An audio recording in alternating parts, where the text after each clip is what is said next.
today's Boxing Championships Finals 2025. As the guests are still coming in, I've just got a quick safety brief to take you through before our VIPs and our honoured guests arrive. So first and foremost, no doubt you've all got a phone on you. Please take it out, have a switch off, turn it to silence, and please turn off the Wi-Fi. We are live streaming tonight through, and in order to get the best stream, we don't want to zap the Wi-Fi. So please, if you can do that now, turn to silent, turn off, and turn off the Wi-Fi. Thank you. In the event of a medical emergency, all filming activity of the boxing is to cease, and the unlikely event of a fire or other circumstance that require the building to be cleared, you're to leave in an orderly manner via the following exits. We have 4 exits, as you can see. 1, 2, 3, I've missed 1, 4 in that corner. Once outside the building, just gather in groups, and then someone, hopefully in a red jacket, will sort it out from there.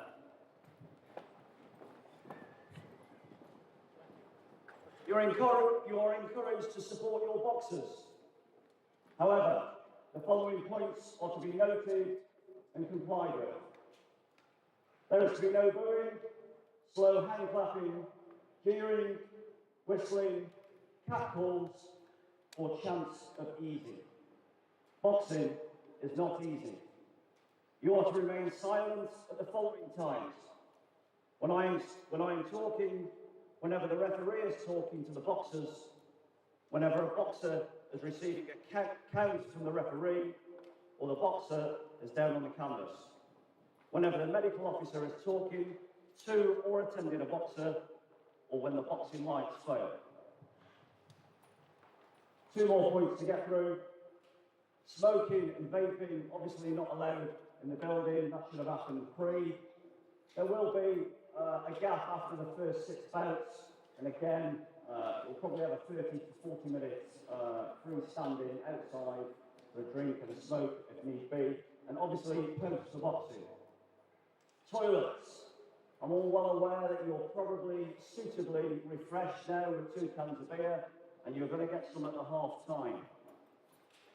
Please show a bit of etiquette and a bit of decorum for the boxers. Hold the bladder until at least the boxing is finished. There will be a gap of around 3 to 5 minutes per bout. If you are absolutely desperate, please do not walk in front of the Chesterfields, walk out around the back to the toilets. Or again, please refrain from using the toilets until we have the interval. That's it for now. Please continue to sit in your seat, have a chat, and we'll await the VIPs. Once the VIPs turn up, I'll ask you please to brace up within your seats. Await them to be seated on my left-hand side, and before you know it, the boxing will commence. Thank you.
Stick that on the floor, mate.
Okay, settle down everyone. Thank you.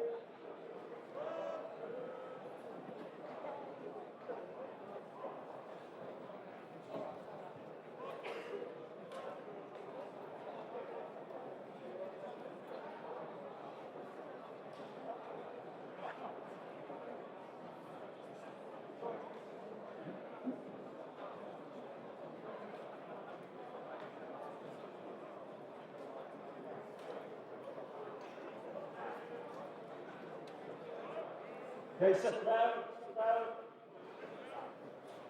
Listen in, sit up.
Sir, a very good evening and welcome to the Royal Engineers Corps Boxing Championship Finals 2025.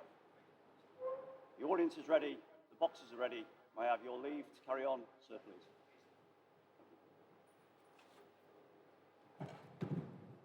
Sit easily.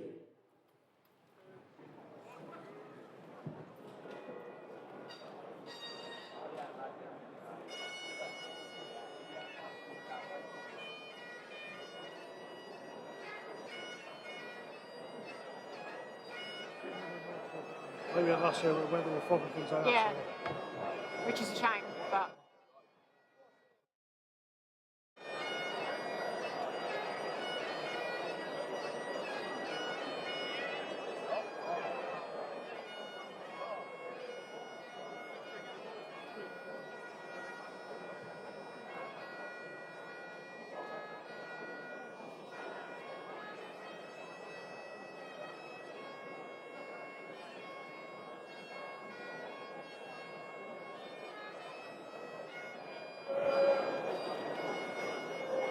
Well, I think our viewers who are on online on YouTube from the Medway Park Leisure Centre in Chatham / Gillingham on the borderline, where we've got the 2025 Core Royal Disease Boxing Championships. It's the finals evening, which concludes a week of boxing, where we had 10 different units represented and 54 boxers at the start of the week. We're now down to the final 24. We've got an action-packed evening of 12 bouts, and we're going to kick off shortly with the first bout of the evening, which will be a female contest. It's been a year, Louise. It has. It's gone so quick. I'm a little bit disappointed this time to see that there's only one female. I think last time there was a couple more, wasn't there? Yeah, we started the week with 3 females entered. We boxed a preliminary round yesterday. The girl who's boxing today, Sapper Armstrong, she had a fast stoppage yesterday. She stopped her opponent in the first round. Oh wow. So let's see how it pans out. Yeah. Ladies and gentlemen, it's time for the final countdown. The show starts in 9, 8, 7, 6, 5, 4, 3, 2, 1. Are you ready? It's showtime. The graphics this time, I don't remember that being there last year. No, we didn't. They tried to put something on the back wall, but it's not very well. Yeah. So they're just clapping in the first boxer now. She makes her way to the ring.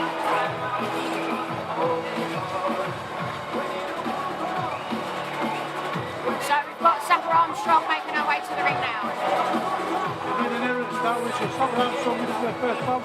This is her first fight? First bout. This evening? Very first bout. Oh wow. I So, spoke with her earlier. Obviously, you can imagine she's very nervous. It's a big venue, big crowd. yeah, Live on definitely. YouTube for your first step forward. Yeah. It's just, I think for people that haven't boxed, they never really know what it feels like just to be walking out in front of this massive amount of people. It's so nerve-wracking, and I mean, it takes guts just to even be able to do that. So this is Sapper Martin making her way to the ring now. So how many has Sapper Martin had this Her competition? first bout was yesterday. Her first bout was yesterday. Boxed, She looks pretty pumped for it as well, doesn't she? Yeah. yeah, I think you feed off the atmosphere, don't you? You feel the energy in the room. For the first bout of the evening, it normally takes a bit of warming up, but actually, so the crowd will be behind the boxers straight away, which is great. Yeah. Hello to the 138 people that are watching on YouTube at the minute. Any questions? Put some questions on there and I'll field them to the gorgeous Louise and the equally as gorgeous Dave Pearson. A race between 2 thorns tonight. So we mixed the panel up again this year. It was myself and Louise sat here as the boxing SMEs of subject matter experts. So we're talking from the technical perspective. And we've got W1 Keith Stubbs, who's the RSM of RSME Regiment, who's joined us as the non-boxing technician. So we're hoping that he's going to spin up some questions that will resonate around the audience who may not understand all the rules. And I think he's already preloaded some questions that he thinks will sort of assist with the viewers online. So it should be good. So both boxers now are just getting checked by the referee, making sure that they've got their gum shields and their head guards are on properly. So why do ladies wearing head guards? So generally, unless you're open class, everyone has to wear a head guard. But as soon as you get to the elite and open class, then the head guard comes off.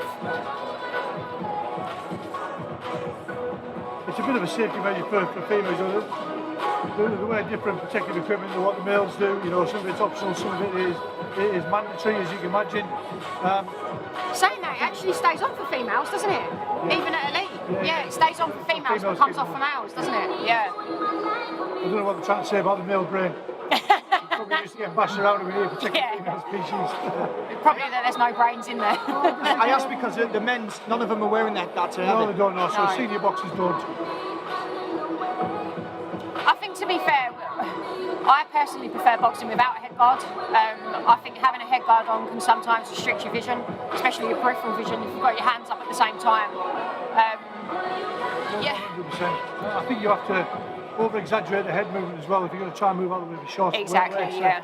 where it would normally just be like a small bit of The movement. first You've got to bout take an extra of couple the of inches. evening is a Yeah. female welterweight boxed for 3 2-minute rounds.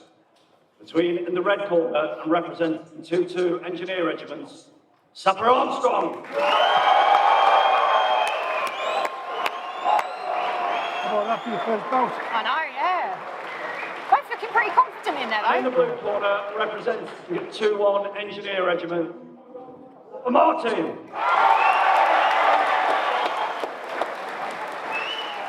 I think from what I saw yesterday, I think Sapper Martin will probably start off quite fast. She came out of the starting blocks yesterday. I think she'll probably do the same again to try and sort of dominate. Red, dominate the Armstrong, early stages, blue, I think. Martin. Slight height difference, but I don't think it's much of a difference, really, is it?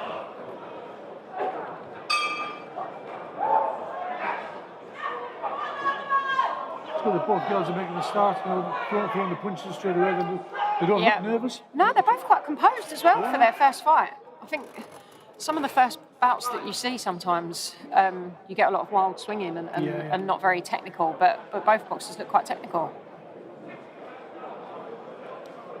Looks like the head guard came loose then. That's another issue with having head guards, isn't it? I always found, you know, even though the top of the head guard's open, you know, you still overheat the boxer. Yeah. You know, 'cause your head's, you've got like an inch worth of leather and suede wrapped around your head. Yeah. You know, when you're under the lights, it gets pretty hot under there. So I think it's certainly going to make a difference. I'm the same as you, Louise. When I switched over to being pro, when the head guards came off, I felt more relaxed. Yeah. So we've got a capacity here today of around about 1,200 people, come from all over the UK to come and watch this, from as far as Germany, and Kinloss, we've got a few people from right from there as well. So Blue's got quite a nice guard. She seems to throw and then back to her defences. I'm actually quite impressed with the variety of shots from two novice level boxers. Yeah, you know. definitely. You wouldn't ordinarily see this type of standard from somebody who's either just stepped in the ring for the first time yesterday. Yeah, very good. Or certainly in Sapper Armstrong's case, stepped in the first time this evening. Yeah, do you know if they've had much sparring at all? It's always difficult for female sparring, isn't it? Because you know, they're very, very limited. You know, they're trying to spar with each other, but inevitably they end up sparring with the lads. But to be fair though, I think sparring with the lads is it brings you on a bit more, I think, than it does the females. Yeah. But equally, they also benefit from sparring with the females. Just a little bit of realisation where it's more they're at realistic in terms of power levels and things like that. I think. Is this another head guard issue? Oh no, bra strap issue this time. Another joy of being a female.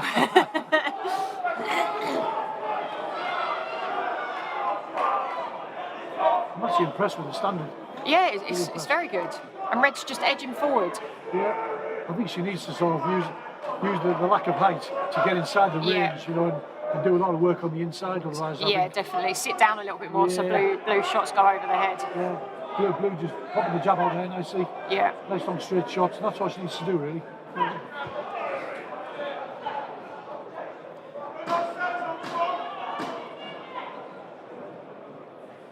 I mean, both boxers have sort of felt each other out now. You know, I think Sapper Armstrong knows she's got to get inside the range. When she did, let her shots go. It's a good round, though. Starting round, isn't it? Yeah, definitely. That's the standard we're going to be impressed with tonight. That's really good. You know, Sapper Martin making good use of her range. Very good use. I think if I was a coach, I'd be saying exactly the same. 1s and 2s, nice straight shots. Move your feet, change angle. And that's just it, isn't it? Simple shots is what wins your fights. Straight shots down the middle and tight defence. Doing the simple things and doing them right. So effective, especially just that straight jab that Blue's got is landing every time. Something. So from a non-boxer perspective, what do you think of the standard there if you look at that? Really you wouldn't think of it all about us, would you? No, really good. You can see the standard when we watched the prelims, the semi-finals of the Sapper Armstrong. She dominated. Yeah, she made light work of her opponent yesterday, but you know, it's actually good to see her, you know, get through the rounds and have somebody who's going to match her with the shots. Yeah, you got a difference in styles as well.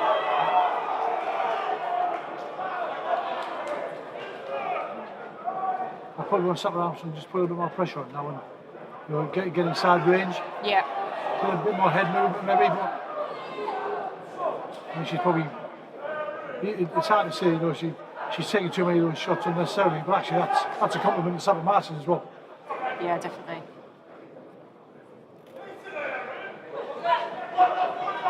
She's waiting as well, Blue. She's waiting to pick her shots at the right time, which is quite advanced for a novice boxer, isn't composed, it? Yeah. None of it's rushed. It's quite calculated the way they're looking to pick the shots. She's picking up the pace a little bit as well now. Yeah. It's those straight shots, isn't it? I think if Red could move her head a little bit more, like on a parry for when them straight shots come and return straight away, she'd probably have a bit more success. It's quite frustrating for the boxer as well when they're having issues with the attire. Yeah. You know, it starts to break your rhythm. Yeah. Sometimes it's nice to have a break of rhythm if you're on the receiving end. Yeah, get a bit of a breather. Yeah. Oh, lovely shots there. That was lovely.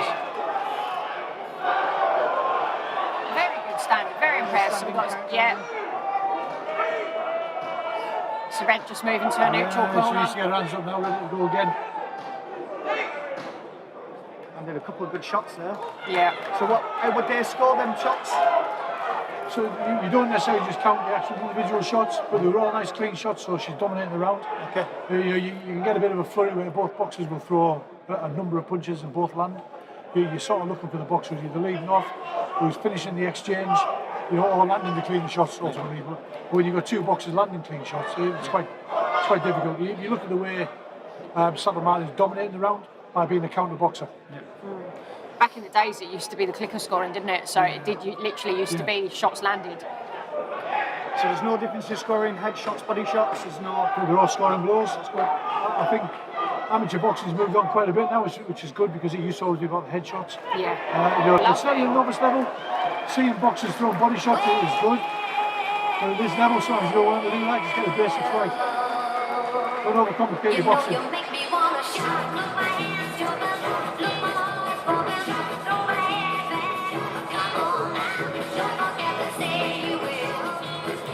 So last round coming up now, probably both feeling the pressure, feeling the pace. It's amazing when you know you're having the success with the shots, the way your own energy levels pick up. You thrive off that, you know you're doing well, you're having a good round. You've got a bit of a choice now for Blue. She's just dominated 2 rounds. Just to get on the toes, I would keep it long, not get involved. The pressure's on Sapper Armstrong. I would try and dominate the fight and try and get past that stoppage, I think. I wonder if Sapper Armstrong's going to come out and try and start fast now because she knows she's down. A bit of a corner of anything about it, I'd certainly be saying that. Yeah. She doesn't want to be waiting.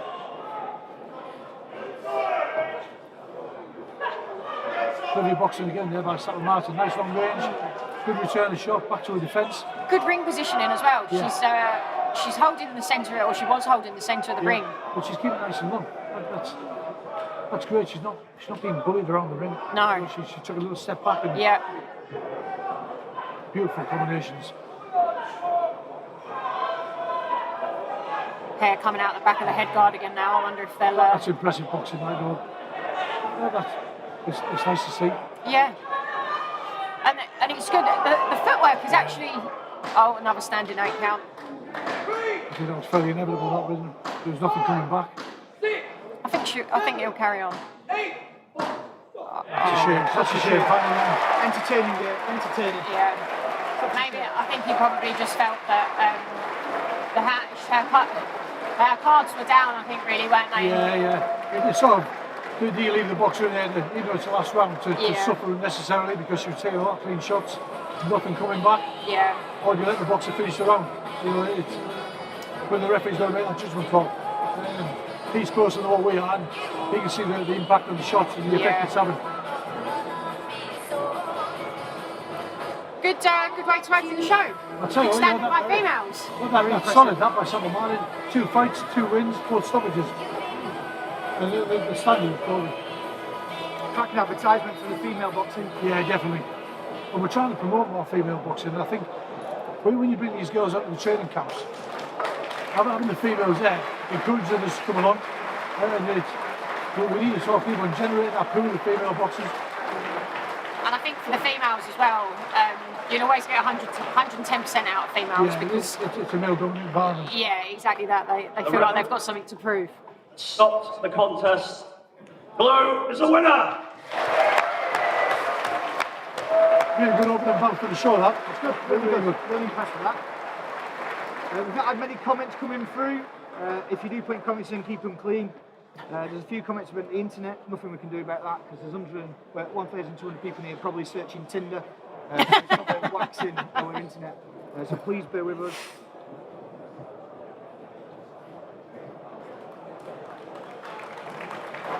Got a comment here from Louise Marchant. Let's have it, Jakey lad. LHW is all your son. I mean, it's good the fact that, you know, you've got boxers here represented from across the court, north, south, east and west around the country. You can't expect family to travel and friends to travel, but it's great the fact that they can stream in, you know, and get to watch and support their own boxer, whether it's friends or family. And that's what it's about. So certainly at this level, it's something you don't normally get to do. You know, these kids will go in or box on the show and then report back and say, you know, here's how I did, here's how I didn't do, you know, at least by the joys of the internet. And I think that's the difference nowadays, isn't it? Especially between the amateurs and the pros. In the pros, it's all about how many tickets you can sell and how many bums on seats, whereas in the amateurs, sometimes people will turn up on their own, no support, no family there, and that's just the way it is, isn't it? So bout 2 that's coming up is going to be a light welterweight fight in the development class A final. It's between Sapper Coulter from 2-3 Parachute Engineer Regiment over in Woodbridge against Sapper Balchin of 2-2 Engineer Regiment down in Tidworth. So I saw Sapper Coulter box a couple of weeks ago over in Maidstone. Decent little performance. I've not seen Sapper Balchin. He hasn't boxed this week, so it'll be this was a straight final for the two of them. It's generally the case in the core. You know, we don't generally have a lot of lightweights. You know, so it's good to keep these young kids coming through. We don't get disheartened by it.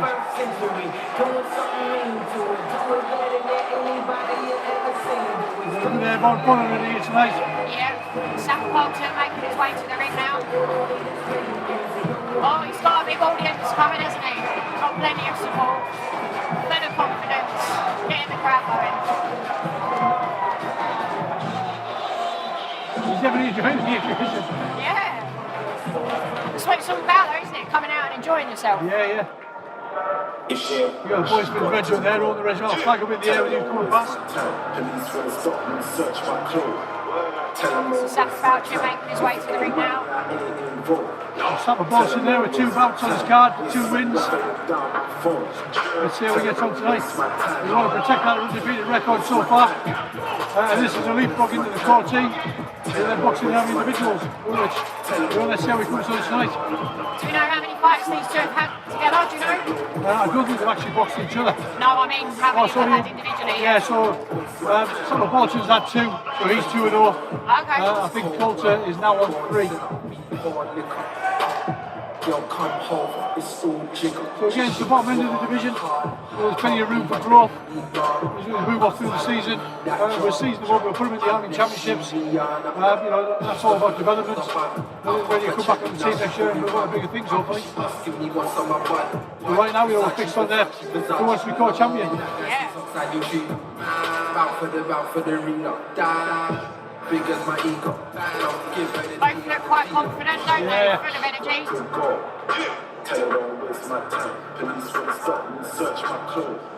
Tell them don't waste. I've got a feeling the crowd are going to get loud on this one. Yeah, me too. They both boxers had a good reception when they came in. So we are battle of the regiments by all accounts, even just by noise. These are 2 regiments well supported today. Yeah. Oh, they got coached down, did they? I think what we found historically is when you have boxers in there from 2-3, you know, the airborne mob come in numbers, don't they, which is good because they're loud and they get behind the boxer, which is absolutely Second great to bout of the evening is a light welterweight contest, boxed over 3 2-minute rounds. Between, in the red corner and representing 2-3 Para Engineer Regiment, Sapper Coulter. Rowdy bunch, rowdy bunch. And in the blue corner, representing 2-2 Engineer Regiments, Sapper Balchin.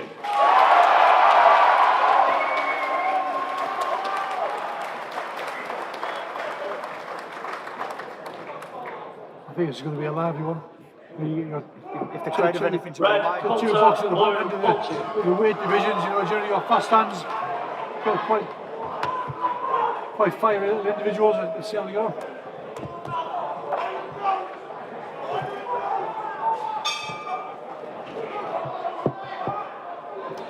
Oh, hands down. Yeah, you've definitely got a clash of styles again there, really, haven't you? Two confident boxers, one who's quite tight in his defence, quite calculated, a good bit of spinning off there. With Sapper Coulter, who likes to carry his hands low. I thought that could be his detriment if he doesn't move his head nice and fast, but he's obviously confident in his ability. Very twitchy, good twitch movements. We've had a comment coming in from Neil. Well done, Erin. I am one super proud dad right now. So Erin must be Sapper Martin. Well done, Dad.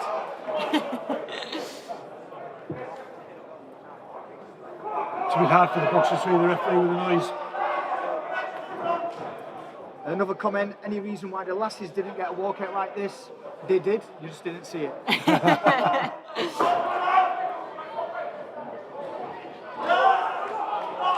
Oh, a little bit of an elbow went in there, I think, from Coulter. There's a bit of bite in both of them. Yeah. Both looking at landing quite spiteful shots when they wouldn't. Both quite cagey, aren't Yeah, they? good backhand. Lovely shots, lovely shots. Ooh.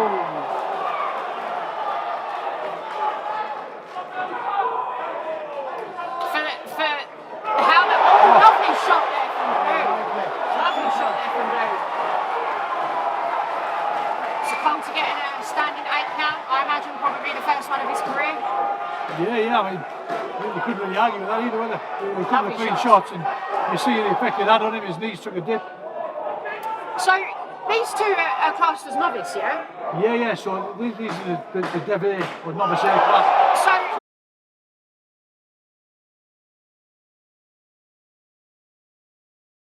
So we're back online now. Back on. Apologies for the technical hitch. The Wi-Fi, I think, struggling with the capacity of the people. But the good thing is we haven't started this bout yet. There's been a bit of a delay. It was just with a changeover of the gloves, just for the wider awareness. But once you get to welterweight, so 67 kilograms and above, the boxers will wear they wear different gloves. They wear 10-ounce gloves, but the lighter weights wear 12-ounce gloves. Hopefully we'll have a little reboot from that. Ignore Davies there. It's because I was trying to read what was up on the wall. And that's why we've got you, Louise. You've got to keep me right. Third bout of the evening is a welterweight contest. Both up on their toes now, then both getting fired up. Rounds. Between, in the red corner, representing 2-2 Engineer Regiments, Sapper McGrath-Webb.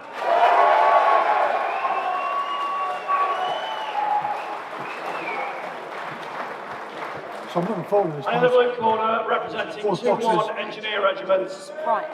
Sapper Lowe. Both boxers very evenly matched. Both had 9 bouts.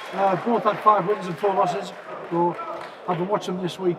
Two really good boxers. I think this will be another fiery one. Similar to the last, but hopefully we'll go the distance. Red, McGrath-Webb, blue, Lowe. So how many bouts have these two had, did you say? They in both total? had 9 each. 9 each. So the top end of the Class A boxer. Both up on their toes. Both quite similar style. Yeah. If I didn't know better, I'd say they was related. Similar haircuts. Yeah. So red just holding the centre more, blue on the back foot. Both got a nice defence. You know, the backhand there, up by the chin, up covering the side of the temple, protected from any kind of counter shot coming in. I think we'll just probably be a little bit sharper with the jab, I think. Blue's jabs are landing quite well there on red. Both boxers still going around the clock. I was literally just about to say that. Both boxers going round to the left. A common habit in a lot of boxers, they tend to sway round to the left.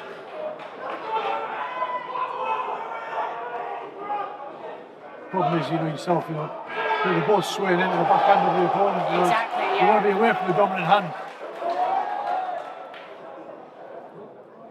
Both composed boxers there. Oh, nice back under the top there. do think Blue's having a little bit more success at the moment. What do you think, Dave? Yeah, I do think so, yeah. You watch it, the jab's quite telling when he comes through. Nice little left hook on the end there. Red's guard's a little bit loose. I think he could tighten up that lead hand a little bit. He's getting caught just with some jabs and some looping rights. Yeah, He's a bit lazy with it coming back, isn't he? Yeah, he is, isn't he? He sort of admires his shot after he throws the jab. I don't think he can afford to do that because Sapper was quite a sharp boxer. He'll pick up on that. He's picked up on it already. He's been successful with the counter. Well, he's got a bit of a combination between a hook and a backhand going on there, isn't he? Yeah. Blue.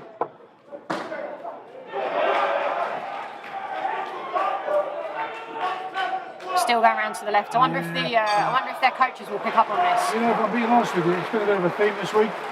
You know, we've sat with the coaches and said just for development points to take away. There's quite a lot of going in the same direction. We need to try and get that out of the boxer, I think. And it is just force of habit, I think, isn't it? Force of habit, and the only way to correct it is just constantly drilling, changing direction. It's one thing that gets neglected quite a bit in the boxing gym at supplemental level. You know, the ring craft, how to move around the ring, how to dominate the ring without moving too far. You just little steps, cut the ring off, save your energy.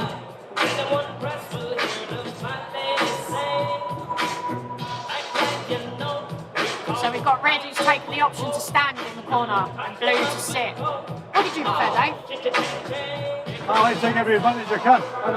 If I snooze there, I'm taking it. That's it. To be fair, I think it is a psychological thing because in sparring you don't sit between rounds, do you? Whereas obviously in a fight you do. Well, that's it, you know, you want to try and take every bit of advantage you can. I think scientifically they say that if you're standing, the blood's getting back to your feet quicker. But whether that's true or not is a story. Well, the pace has just picked up a bit more now by McGrath-Webb. I think he's been told by his corner that he's getting edged in the round. Nice. Again, straight punch combinations, being successful. Wondering if that's not been picked up. McGrath-Webb having a little bit of success there with the backhand. Unfortunately, he didn't come out he came out in a bit of a straight line and cut a bit of a counter on the way out.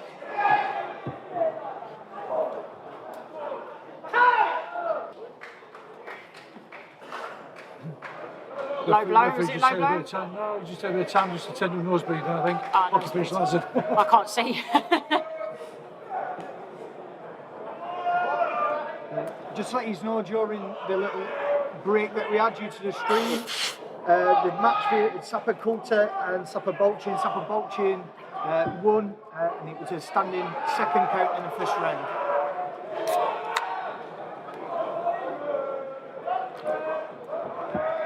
So the rules say you can have three standing counts in a round or four in a fight.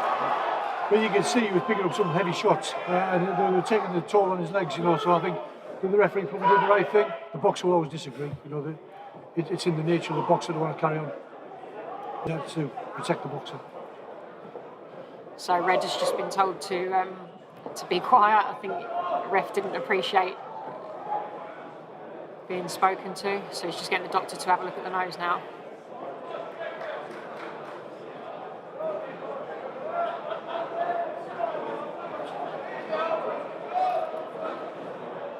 Quite frustrating when you have to be tended to for a nosebleed. You know, I think he'll watch that back again and he'll appreciate that. You know, when you see it again, how many shots were actually landed versus his, and the cleaner, distinct shots. I don't think you'll have an argument with that back. So coming up after this, we've got Sapper Cairns, a light middleweight against Sapper Pirie. What do you know about this fight, Dave?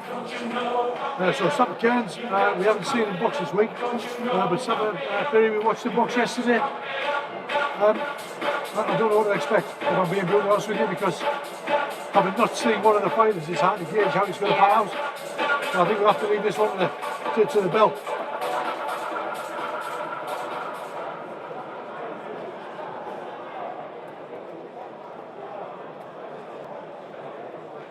While we're waiting, I'll look for another question. Let's have a look here.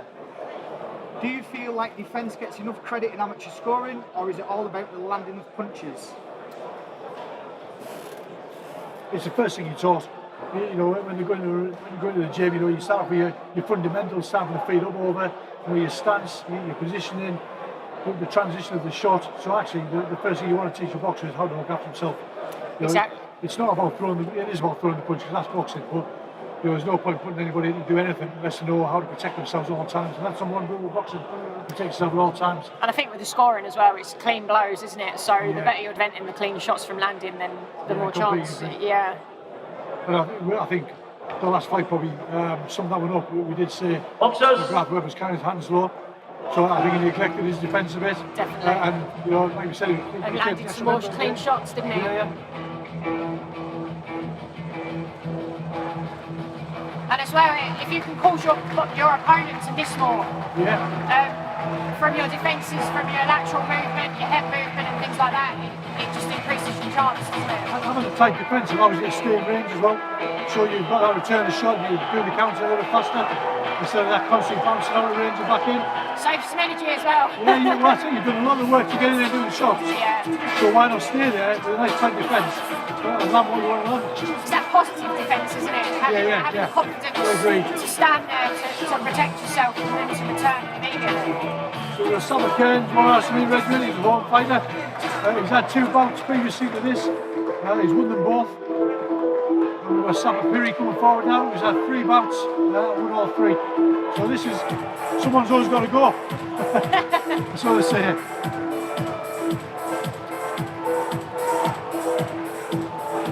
I think your first loss is always hard, isn't it? Your first loss is always hard, especially if it's on your home ground. But it's about getting that experience, you know. People get fixated on boxers' records. You know, in the pro game, that's different because it's about moving into world titles and earning more money and everything else. You know, but in the amateurs, it's a progression. You know, a lot of the top England boxers have got close to 50-50 records. Yeah. You know, if you've got to look at where the boxer's on a home show or he's away. You know, if you're going to go in somewhere that's a backyard, it's quite difficult. You've got to make quite a dominant display to make sure you And that's just it as well. I think you learn more from the ones you lose, don't you? Definitely. If you're knocking people over all the time, or you know, you're constantly winning, you become quite complacent, and you're not as open to criticism either. You always find, if a boxer's always winning, he doesn't come back to the gym, or she doesn't come back to the gym and say, what do I need to improve on? Because in their mind, I don't need to do anything different. They've done enough. As you move up through those levels, you get found out.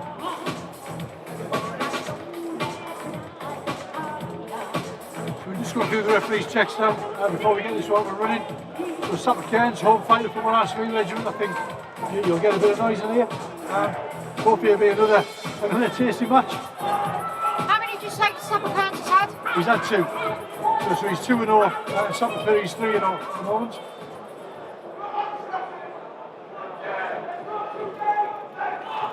The 4th bout of the evening is a light middleweight contest, boxed over 3 2-minute rounds. Swinging in the red corner and representing Sapper Cairns.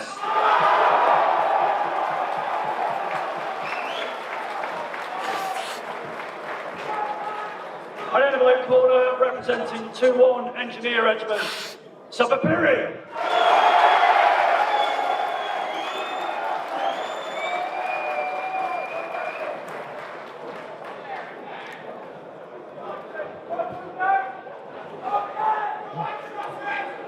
Red, Cairns, blue, Pirie.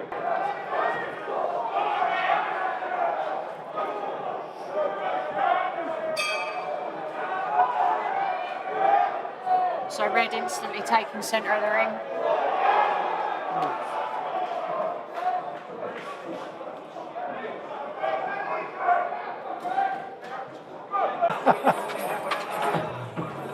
Hopefully it's my wife. Speaking of which, Charlie, get to bed.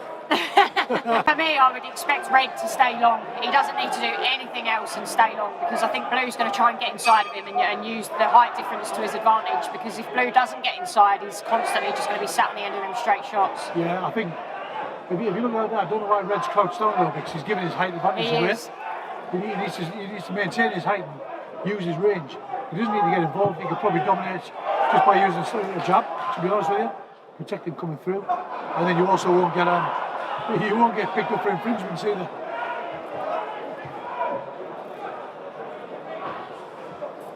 I think Sapper put him guard there. I think if I was the shorter boxer the way he is, I'd have my hands up nice and tight, and I'd be trying to push the issue Walking him beyond the down, front post, yeah. get inside his range. You know, almost like Tyson style, really, but he's not. He's still on the outside.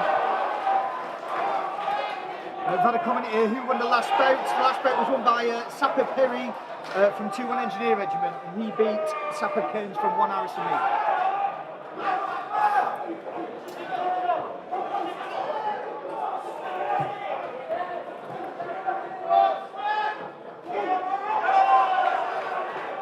Red. Yeah, those first thumbs on Smith. Yeah, he's looking quite relaxed, Red, I think. That's hard to be doing that. He shouldn't be leading with the right hand. He's too far away already. You know, so that forces him to reach out. He exposes his target area, you know. And that's just it. It's causing him to fall over, overreach, losing his balance. He's dropping his left hand up to throw that backhand, and you know, Sam Smith's doing exactly what he should be doing. Just picking off the single shots. He doesn't have to be in front of him. Pop it out and move. That's just it. This could be a really simple fight, couldn't it? Just literally straight 1-2s. He doesn't even need to initiate, really, Red, does he? He just needs to wait. Just be patient. Blue will just fall in. Yeah, he's crouching down and losing that height advantage. I don't like to see that. You know, he doesn't need to do it. I think clear round for Red there. Yeah. We may have to speak to the courtside major to put a message out that everyone come off the internet.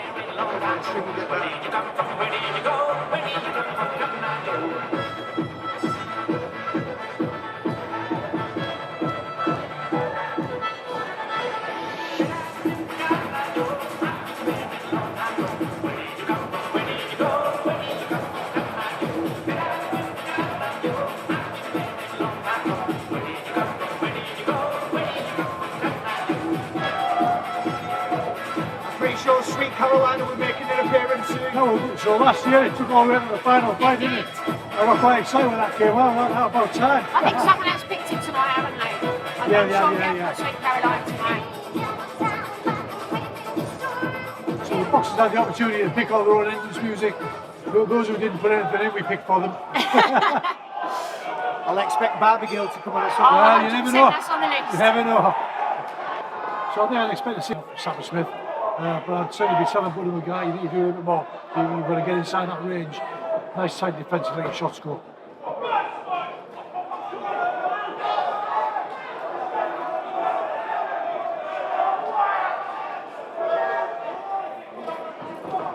Nice. Oh, lovely body shot there from Red. Good variety of shots. You see the confidence level boosting, can't you?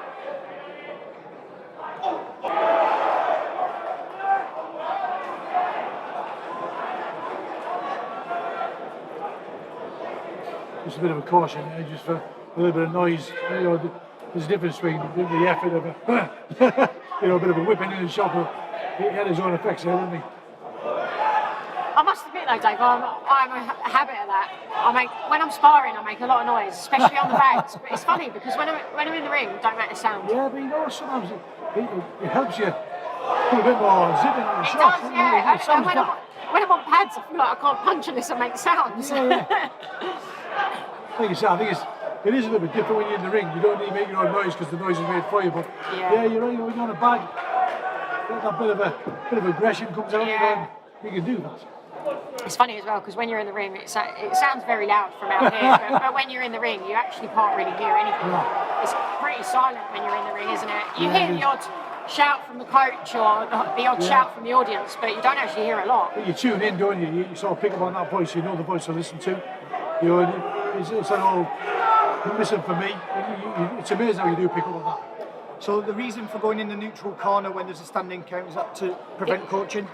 Yeah, a little bit of that, yeah. So they're supposed to keep their eyes on the referee. You get a lot of boxers that look down the corner, certainly in the pro game, but that's where you see the coaches trying to give them that little bit of advice, whether they step back or get back on the front foot, or maybe change something.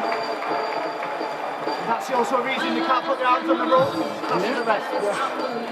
The irony being, there shouldn't be any harm in taking additional coaching points when you sit in the neutral corner, because the coaches can coach on the move, they can shout from the corner, so there's no advantage there. To be fair, they're not massively strict on it either, are they? No, they're not. So also today we've got two professional boxers in the crowd. We've got Sam and Sean Noakes. Sam Ridge Noakes is a big combo for European lightweight champion, and his brother Sean is Sean the Nightmare Noakes, a bit like our internet English welterweight champion. So they're here tonight at the moment, watching some good boxing. I think they're actually giving out a couple of awards at the end as well. So, best boxer and most gallant boxer, isn't it? Yes, yeah. Best boxers picked by you, Dave, is that right? Well, it's going to be as the Roger Days Boxing Club, so as a committee, we will sit and we'll talk what we think. We'll sort of assess the proceedings as we go on. We're looking for a number of things. A little bit of freedom of not being too technical. Athletes being relaxed, have their own little personality in the way they box. I'm quite surprised. I've just looked at the team sheets. I want to RSME put in, and they didn't choose Sapper Smith to score as one of their scoring boxers. Okay. I look at the way he's performing now. If I'd seen him sparring like that, I'd seen him box before, I would definitely be picking him. Be interested to see how he compares against someone at his own height. Yeah, I think maybe this is playing to his strengths. You look at his record, he's had 8 bouts, 4 wins, 4 losses, so he's a 50-50 boxer. And you're right, it makes you wonder when those losses have been against somebody of equal height and stature.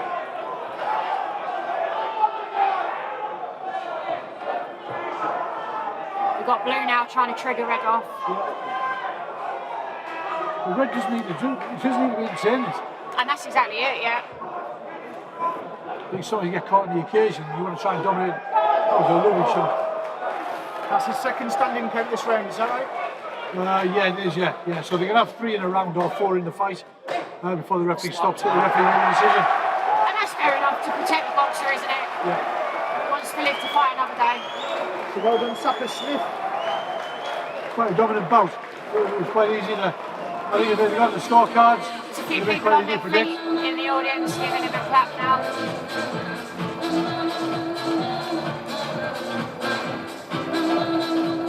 So what more bouts before we have a break? This should be a bit of a belter as well. So Sapper Garung, he's a bit of a banger. We've watched him box this week. He's a strong kid. Which one's this one? So Sapper Garung, the RSME Regiment. We'll see him come on here. Sam Simpson's the one with a moustache, isn't he? That's right, yeah. So I've seen Simpson box a couple of times now. Technically, really good. He's got his own bit of power in there. It'll be an interesting mix because I think you've got 2 kids who can plant the shots with the different styles. And I think it could be a clash of styles. But they both know they've got a powerful shot in them. I think they might want to go for stoppage.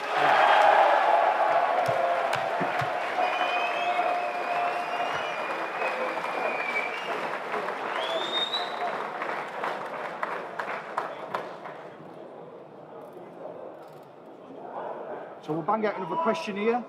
We've got, what is the deal with the weight classes and how often do fighters have to weigh in and what happens if they miss it? If they don't turn up for weight or they miss making the weight? A bit of both, I think. So the way we've run it this week, in championship boxing, you must weigh in every day that you're boxing. So if a boxer gets a straight, on day 1 of the championship, everyone must weigh into the championship, whether you're boxing that day or not. So even if you're a straight final, you weigh in on the Monday to enter the competition, and then the weigh in again on the day of the finals. If you're going through each day and you're boxing the prelims and the semi-finals and so on, every day that boxer's got to make the weight. So what you tend to do is if they're fortunate enough to get an early stoppage of maybe round 1 or 2 on day 1, you send the boxers away and go and do another session with them because they're prepared to do a couple of rounds, and that helps maintain the weight as well. Otherwise, boxers being boxers can also be lazy, and if you say well done, you just stop the kid in the first round, they'll go on the bed until tomorrow. And it's not keeping them motivated, it's not keeping them moving. And then generally, we've had this week a number of boxers who failed to make the weight. Well, the rules are in New England boxing, you can only take off 0.4 of a kilogram. So if within the weight division, if the top end is 75 kilograms and their weight anything outside 75.4, if they're higher than that, technically they've missed the weight, they can't box. It's championship boxing. in the past we've been quite lenient and we've allowed them to either move up a weight division or drop down if they've been under. But we're being pretty hard over this year, and we've had to, because that's championship boxing. And if they're a little bit overweight, they can do some things to lose that little bit of weight? Yeah, you've got to be quite clever with the boxers to, if they've got to go and skip off that weight or go and do something, what you don't want to do is fatigue the muscles they're going to use later in the day. Ladies and gentlemen, we're about to head into bout number 6 now, before the interval. I please ask you to remain seated post this bout number 6, and then I'll get you shortly after for hopefully a 30 to 40 minute interval. So please remain seated after this bout. Thank you. Boxers.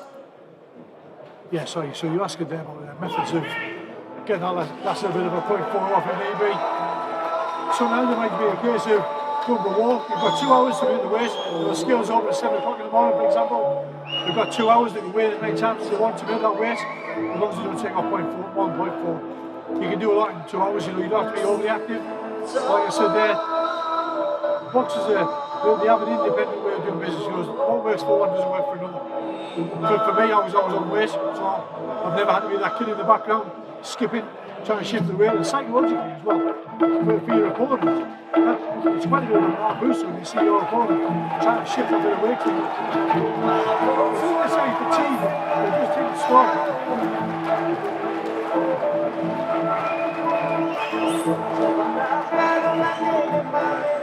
So Sapper, RSME Regiment, he's had 4 bouts, winning all 4.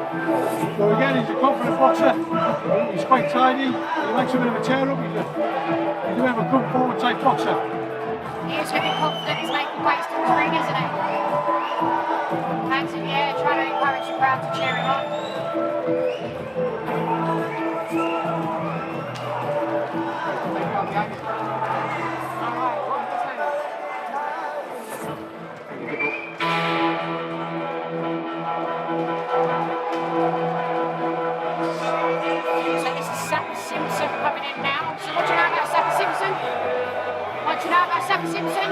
Sapper Simpson, I watched him box over at Maidstone a couple of weeks back. I watched him this week. He's a technically good boxer. When he boxed at Maidstone, he didn't make use of his jab as much as he normally does. We had a bit of a conversation afterwards. You know, another area of development. He acknowledges he's quite a humble boxer, if I'm honest with you. And you see him coming in with confidence, but he's a really nice individual to talk to. He wants to learn, he wants to see what he can do better. He's observed the boxing this week. He made changes himself earlier in the week, so I think we'll probably see again a little bit more of a different way of boxing.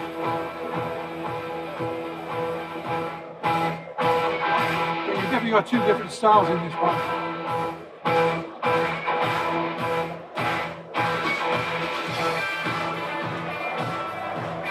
Banging tunes on there to get the crowd going. That's some good tunes tonight, actually. Yeah. A lot of the entrances.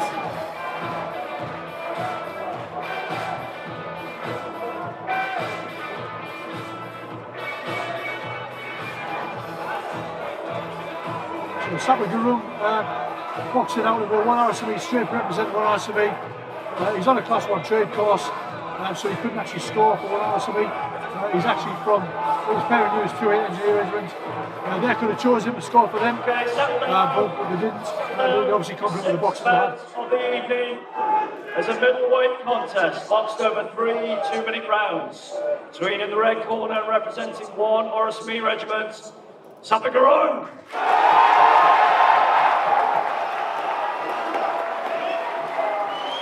got a lot of support in the audience here, isn't he, Mr. Yeah. Moran? And in the black corner, he's a popular boxer. He gets a crowd going. Para Engineer Regiment, Sapper Simpson.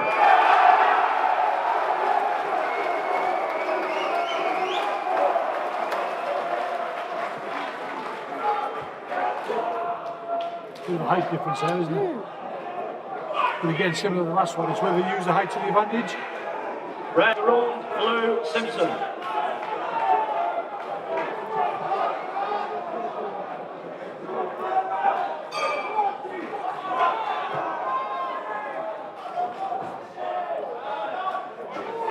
It's nice to see some boxers going round to the right tonight. Yeah. I think the referee will appreciate that as well. I see Sapper Simpson's lost his moustache as well. He looks like it, doesn't he? Hopefully he wasn't punched off.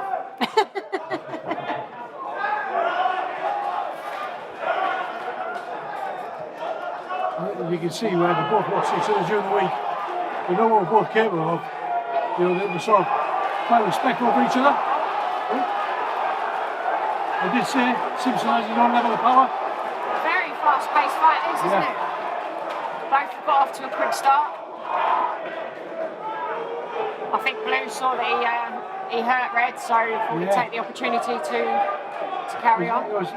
Sapper really he's a tough operator. You know, he'll sit in there, he'll take a couple of shots, but he doesn't mind taking a few, landing a few, as you can see. I think Simpson just needs to get back to his composure again, you know, and try and pick those shots back in. Not rush his work. Needs to be peppering that jab, doesn't he, to prevent Garung coming forwards. Yeah, I think he's not using his jab as much at all, is he? And once Garung plants his feet, you know what's coming. You know, he's going to sink them shots in. Like here, Blue should be peppering his jab, stop Garung coming forwards. And then move off. And he's going to spin off there. You know, don't come on straight lines, don't be there. He's waiting too long, Blue, I think. Nice right hook there on the counter. I think the chance of G for Garung is getting going a little bit. I think they both got guilty there, just losing the composure. You know, have a bit of a scrap, and they don't need to. Neither needs to.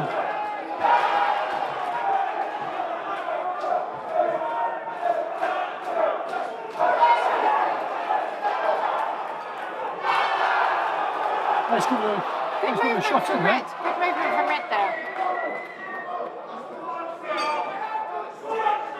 Good confusion. Noise that we couldn't hear the bell. The boxing's heard it, but nobody else did. I think I'd like to see Blue using his range a little bit more, keeping those straight shots long to keep Garung away. I think he got caught in the moment of it, didn't he? The occasion took over. He was having to stand up a bit of a fight. That's fine, but you know, you've got to be careful. If you're going to get thrown into a scrap, and then it goes to the scorecard, don't be disappointed when you don't get a decision, because you put yourself in that position where you could have actually used your boxing ability. So Coulter cleans asked will the full video be posted after the live stream? Yes, it will be posted after the live stream. If you still listen and persevere with buffering, you can watch it properly after this.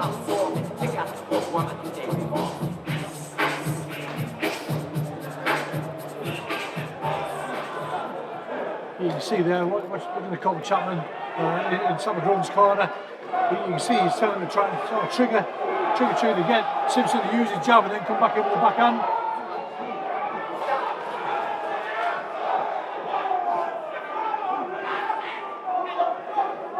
I wouldn't say he was guilty of head load there. No, I didn't see that. He's naturally shorter anyway, so it probably magnifies again. This referee, a few teams, obviously, he likes to get involved in the fight. Yeah.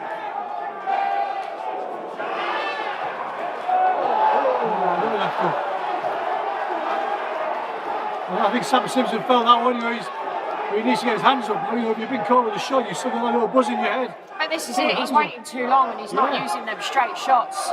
Well, say you said the first time he's letting Sapper Garung plant his feet. You know, he doesn't need to be there. Taking the point off there. Warning, so is that a point off? That's a point off, which it now makes it a difficult round for him. You know, he's got to really put the pressure on now and to force a stoppage, or you know, make it a really convincing, dominating round. I've noticed Blue switching his stance. He's going from southpaw to orthodox occasionally. Have you noticed that? Yeah, but I think it's more of a balance thing rather than an intentional switch. I think he's trying to do a bit of a try and knock G off his game, you know, give him something else to think about. So he switches, he doesn't necessarily switch and throw. No. He switches, then goes back to being an orthodox boxer. That can be quite off-putting for the boxer as well. We've got both regiments now, making a bit of noise for the fighter.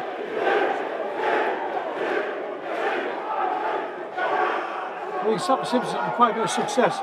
He's landing the telling shots. You know, like that, for example, you know, he's popping his jab off there, not allowing the punch to come back, which is exactly what we should be doing.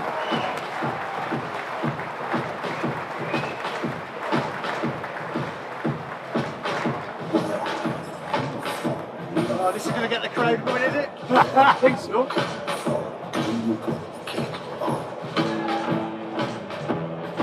Bit of a warm up for tomorrow night, isn't it?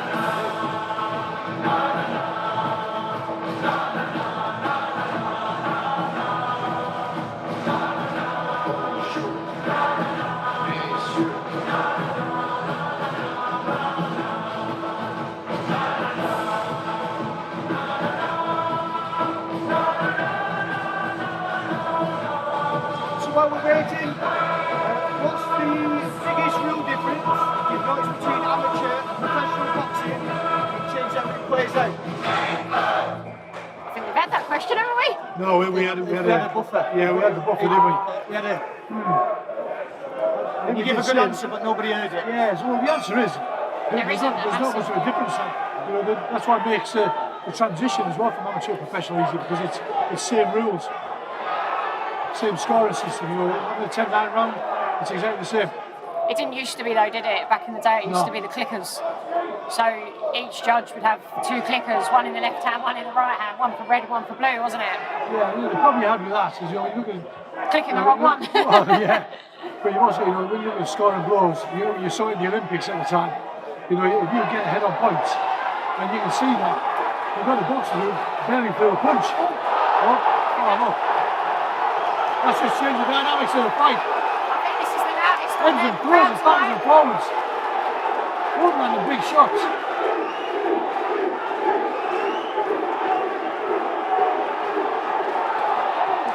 Oh, I wouldn't have given a standing eight, you know, they're both big shots there, they're both still in the mix. Like I said about this referee. Yeah, I definitely would not give a standing count there if I was refereeing the fight. He was still Now I on would. the down. And he's not even stepped in this time. That's more justified. But you can see, you know, think both he's gonna fighters stop want it? it, don't they? What do you Both think? fighters really want it. Shame. That was a good fight. The crowd are actually on their feet for this one. They've got a stand ovation. I think the crowd like that one, didn't they? Shame it stopped. Would you have let that carry on? I think I would, because they were both landing big shots and they were both still coming back, you know. It's hard to say, neither one was hurt because they were still in the fight. That's boxing, you know. You're also so close to the end of the fight. But nobody took a dip. I think they were both up for the fight still, you know. And again, it goes back to the leaving in the ring. Yeah. That was what you call a crowd pleaser. Yeah. And I think you'll probably see a mutual respect here between both boxers, having stood there and just traded in a bit of an all-out war at the end.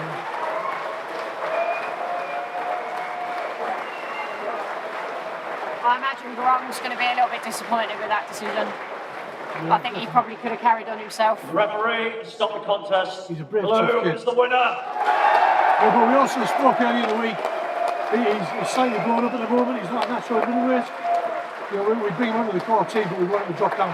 You know, if I'm being brutally honest, I'll probably say down to 67. You know, especially with his height. He's carrying a lot of excess body weight there, which you can move. You know, you want to try and maintain your strength, but be as light as you can. You know, when you're going with a natural middleweight, you feel that difference. But he's brave. He's durable.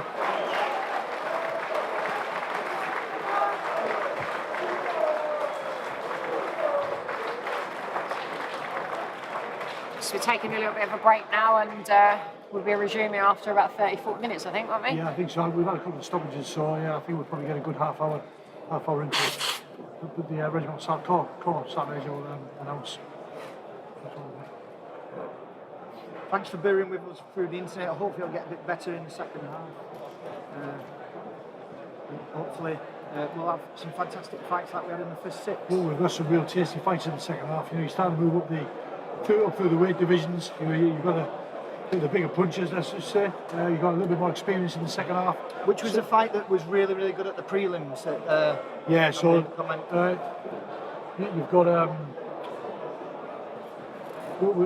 Sapper Hardman.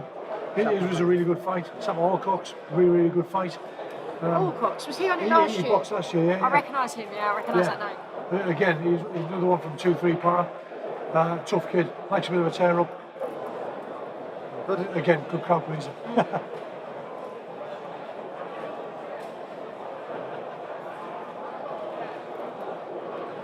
Okay, settle down everywhere, settle down, thank you. Okay, let's do it. Set up.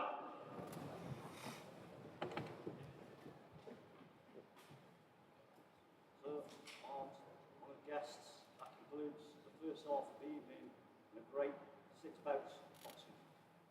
Refreshments await. May I ask you please to stand, turn to your left, in the opposing room, where you'll be suitably refreshed. Thank you.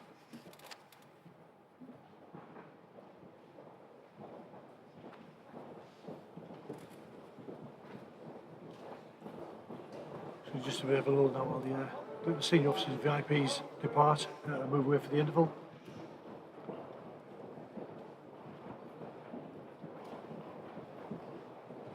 Then we'll pause the streaming whilst the interval's on, and I'll give our technicians hopefully a little bit of time to do something with the buffering and the Wi-Fi.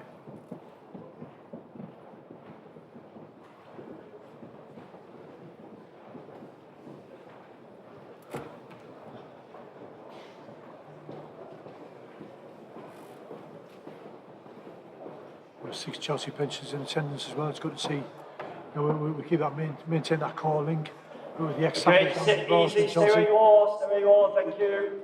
Right, so a couple of things that you need to know. For the smokers and the vapors, we've changed the smoking area, and that's now going to get that door.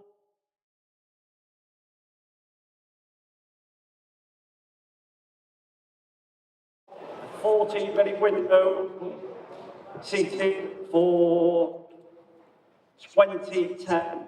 You stay where you are. Can I ask the officers and seniors and guests, please make your way to the refreshment area. Thank you. Thank you, Justin. Yep. Good, because I'm hungry.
For the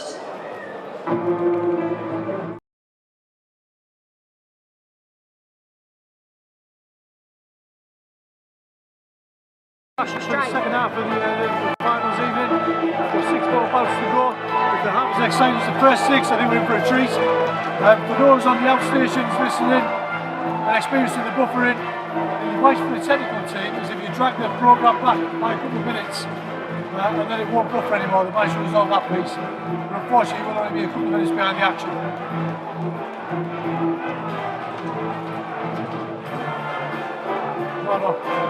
So on the programme that everyone's got in the room, it clearly says it's got a printing error.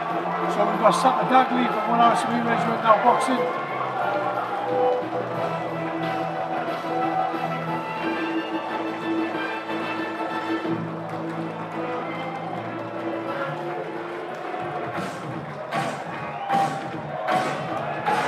Bit of a switch up of music, so we started with a little bit of Rocky. Now we've got Chelsea Dagger.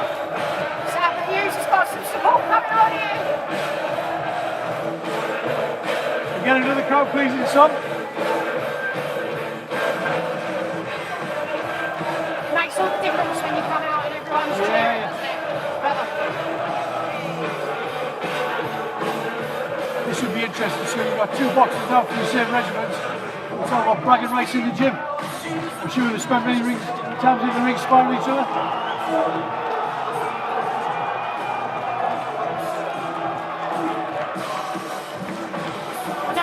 Harder, what makes it easier if you know who you're fighting? Yeah, I think we saw from the prelim bouts where they were matching against each other just by virtue of the draw. And you can see that some are happy to put it all over each other, but you always run the risk because we had a couple of other boxes where it was more of a sparring session. You've got to try and get it into your fighters, and more of it. But only one's going to be the champion. That's just it, isn't it? You've got to leave your friendship outside of the ring.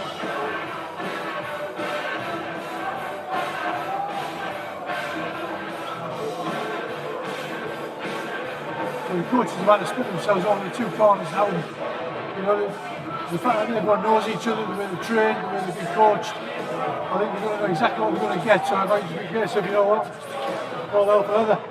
Yeah. Or will it be a Mexican standoff? Nice to see a female in the corner over there. Is that a female? Yeah, it is, yes. Yeah. So she's from 3-6 Engineer Regiment. Good boxer. The army team are after poaching her.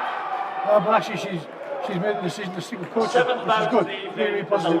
And it makes it easy for girls coming in the gym. Definitely. There's not many females coaching nowadays, is there? In the red corner and representing 1 RSME Regiment, Sapper. Well,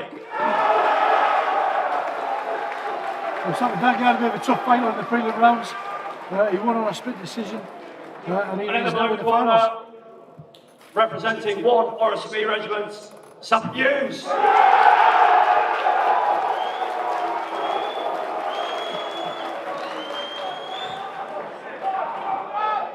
We're going to interview a rivalry even with the crowd there, won't we? Red, Dagley, blue, Hughes. Blue looks just a little bit more thicker set, doesn't he? Yeah, he looks on, doesn't he?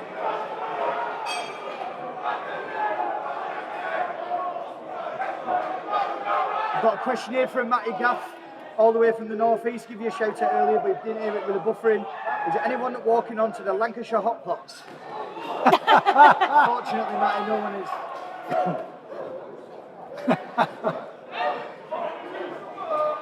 So how many fights have these 2 had, Dave? So Sapper Hughes has had 2, he's won them both. And Sapper Dagley's had 3, and he's won all 3. So, okay, so you've got 2 boxes there, yeah. This one then. Well, I think the only success is sitting there with Sapper Hughes, mixing his shots up nicely, dropping head to body.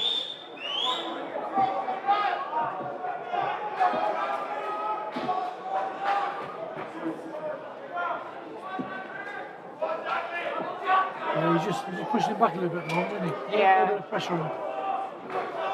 I think he's got quite a tight defence, hasn't he? Where he just, there's no return of the shot afterwards. No, he's got good variation of head and body though, Blue. He's attacking the head and then going down to the body on the opposite side.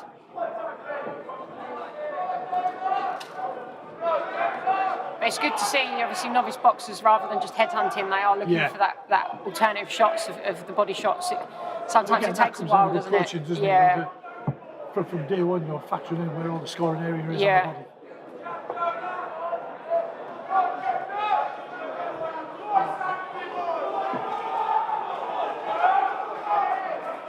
It's quite composed, Sapper Hughes. You know, Yeah. he's having the best of the bout.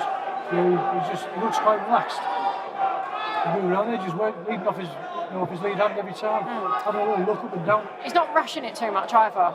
No. He's not getting too excited by it, which is good because he's staying controlled and composed.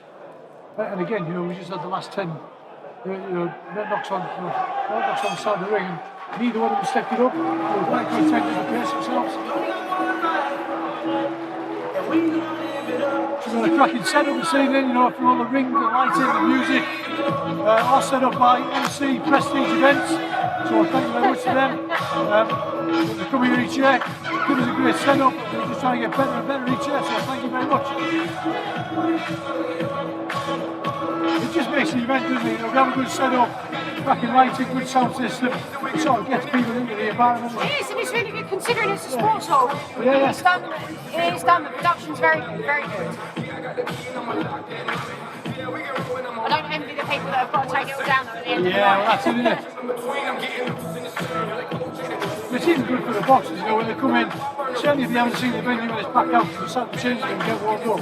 Yeah. When you come on the pyrotechnics kicking and the lights are on, it's a bit of a, if you haven't boxed in a hall this big, it's a bit of a, It's like daunting, daunting coming out. You go one or two ways, you either rise to the occasion or you sort of too busy looking around the room, but actually tonight, everyone's rose to the occasion. Yeah. You've got to make sure body shots there. But he's putting on the pressure there, isn't he? But he's good, he's not rushing him too much, he's walking him down. Yeah. He's staying composed as he goes forwards. Yeah, he's picking his shots. He's resetting and going again, he's having a little look. And he's feeling down to the body and then going up to the head. Yeah. Good to see from novice boxers. Well, to be honest with you, they're not actually enjoying it in a scrap, are they? Yeah. It just makes you wonder who's been dominating in the sparring. You can see they've got a bit of mutual respect for each other, can't you? Of course, Oh, lovely. Lovely.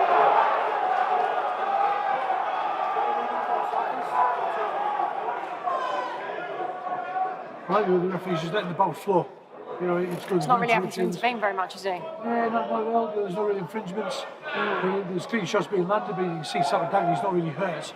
He's shipping some punches, but he's still composed. Just on cue as he lands. Takes a big way through the middle. Tit for tat at the minute, isn't it? I do like the way he pops his lead hand out. Brings Dagley's guard high and then drops to the body. He's looking for that target. So Dagley having a bit of success now. It's coming back now, yeah.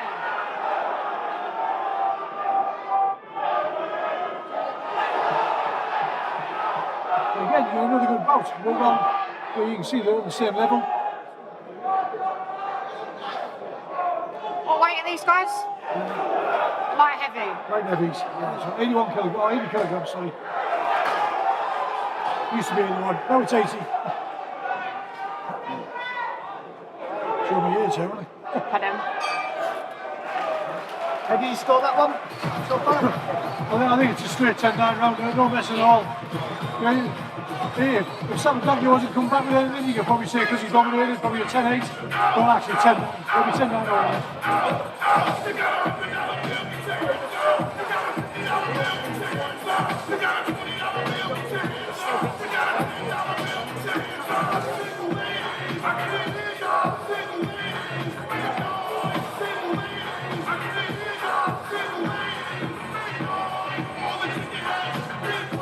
Two different coaching styles there. You got Trotman sitting there talking with boxer, quite composed, not giving too much away.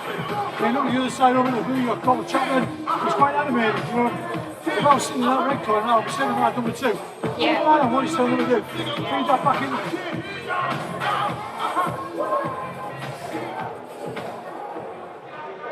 You see Chapman there, he's just trying to fire his box up again. He wants him to raise the ante a little bit more, I think. Up his tempo, I think, yeah.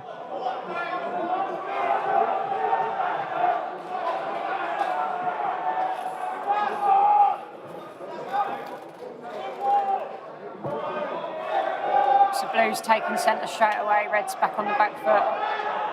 He seems to be quite. Shots, isn't he? Yeah, he seems to be quite comfortable coming forwards, doesn't he, Blue? He sits down with shots again. We mentioned it earlier. You know, not the usual old school amateur bouncing around pattern. I've noticed actually tonight, not many have been the typical bouncing up and down, have they? It's a bit like they call it slappering for a angle to the body. The punch is a different punch. Changing the angles as well when he's throwing. He's looking for the bent arm shots rather than just the straight head shots, isn't he? He's looping them around. Oh, that was good, yeah.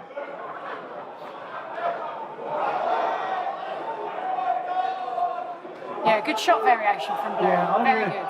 I know he throws his shots, resets his guard, and then goes again. You know, he's not admiring his shots. He's not taking a backward step, is he? No. You know, credit to Sapper there. You know, he's taking quite a bit of punishment. You know, he's in it. He's durable. He's durable.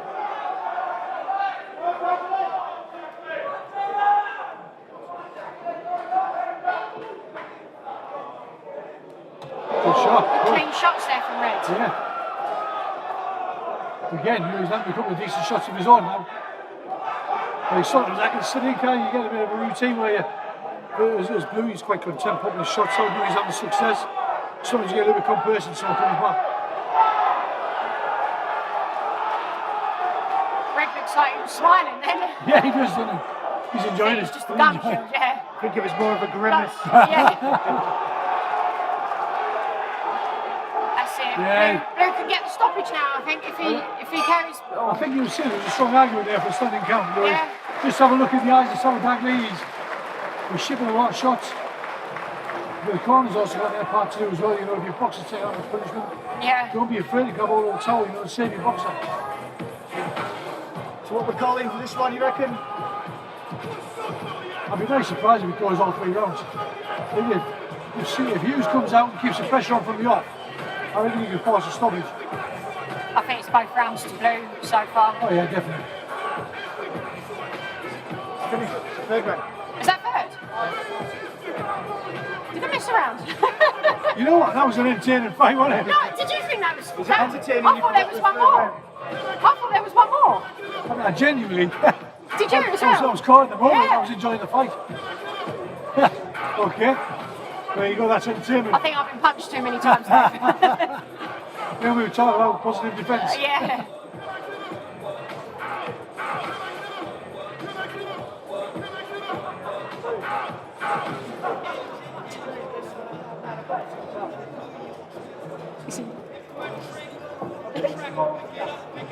Yeah, there's definitely no argument which way this is going.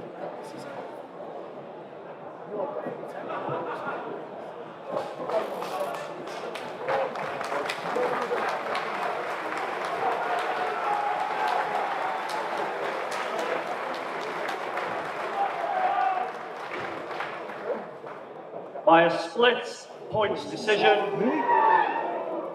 Blue is the winner. I think the right person won that one. It was the right result in terms of who got it, but I'll be very dubious with the split. I don't understand how that could be. Wonder who went the other side. It was fairly one-sided all the way, wasn't it?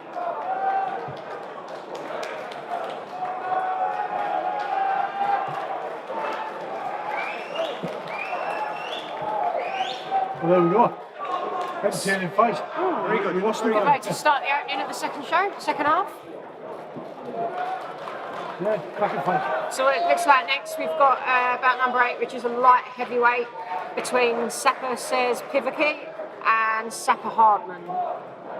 Yeah, so just for a little bit of information, we've had 2 light heavyweight bouts, so we will have had. So what we did is we opened it up for 0 to 1 bouters to enter the competition, and it was something we did post-COVID just to get boxers back in and get them interested in boxing and competing. There wasn't many shows around. But we're going to revert back next year, and it'll be a minimum of 2 to enter the championships. Okay. But the next bout up is a genuine 2 to 10, so it's a proper Dev A. Development class A boxing.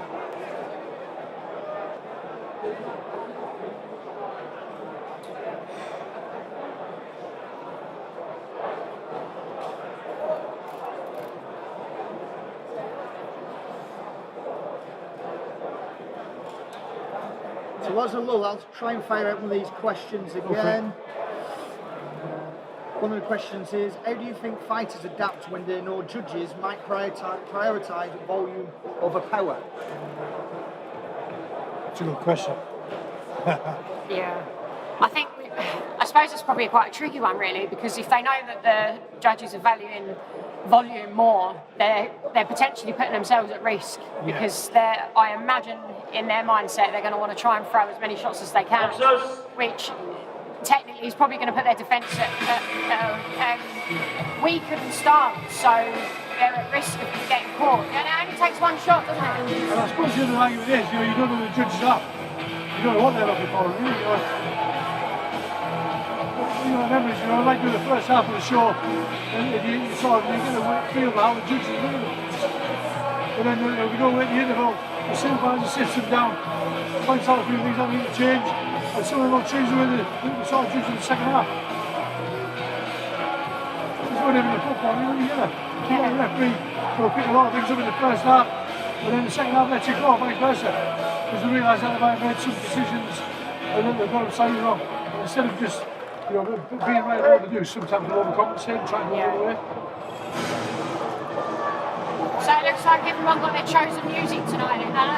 None of our choices have come out of those. Well, that's not bad. So Sapper he had a cracking fight the other day. Strong kid. When we have about someone who sits down in his shots, he's strong, he's tidy, really sinks the shots in. I'm looking forward to this one.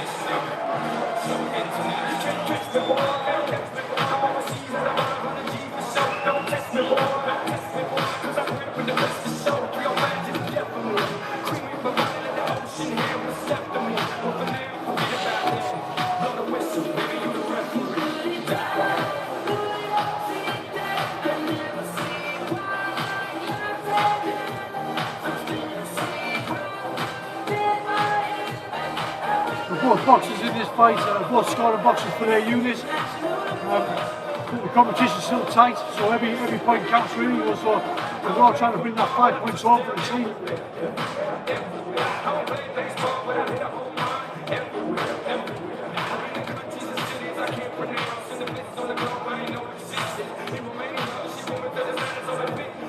So this bout we've got Sapper Sears, Pirie, and Sapper Hughes, and Sapper Hughes is in the blue corner. We've got a few people give a shout out to Sears on the comments. Last one being from Lila, come on Sears.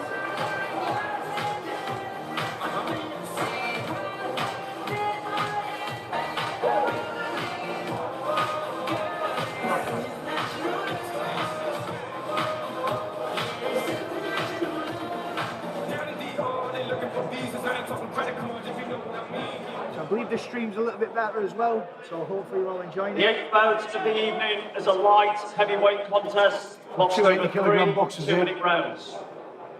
Between, in the red corner and representing 2-3 Para-Engineer Regiment. As well. Looks like Sears Pirie. Sapper Sears Pirie. And then they cross to the blue corner. Sapper Harvey looks a little bit more stocky.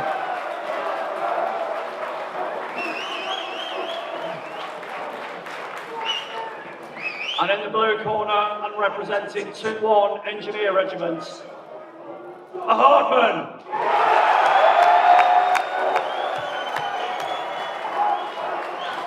Yeah, definitely a bit stockier, isn't it? Yeah. Because Question is it Hardman by name? Hardman by nature? Red. I wonder how many times he's done that before. Blue Hardman.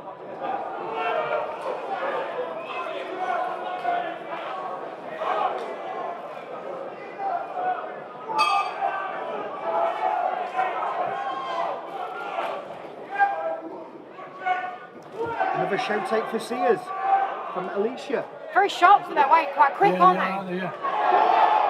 You imagine them to be a bit slower at this weight, don't you? But no, they're very sharp. Nice selection of shots as well, you know, they're not just throwing ones and twos, there's a little 4 or 5 punch combination there. I like his style, Blue.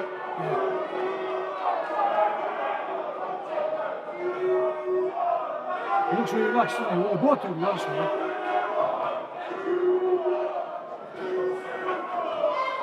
He runs it in there, you just move your feet just swinging first. a little bit with that hook, isn't he? I like to see him drop to the body with the left hook.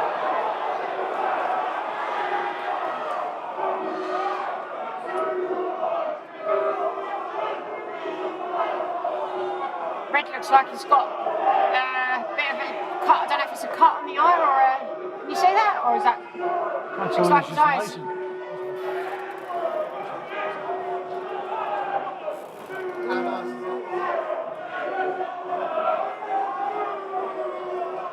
Well, either way, what happens, he's holding the middle of the ring. Yeah. He's controlling it, but you know, he's not having his own way all the time, which is good. He's not, no. He's been pushed back there, but look where he's got He's straight going back back to. in straight lines though, isn't he? Yeah. But straight away, though, he got himself back in the middle of the ring. We'll see his Pirie on the outside again. I like both these fighters, you know, they're both mixing the shots. I think see his Pirie is just a little bit guilty of bouncing back out of range again. That will come back in. Nice left up here by Harman.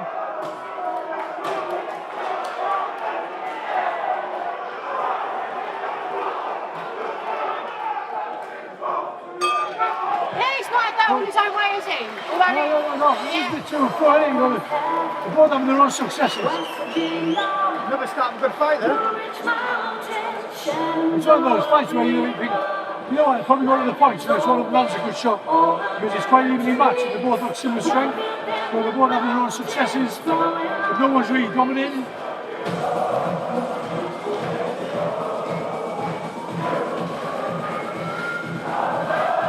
There we go, Goller.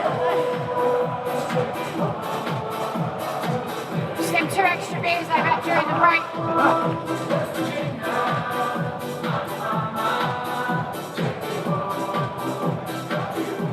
Had a message here from a Jay Grundy asking about someone's 13-0 knockout. Steve Richards. If you could put in the comments, Steve, what the 13-0 was. I reckon it was Thailand's midget fighting.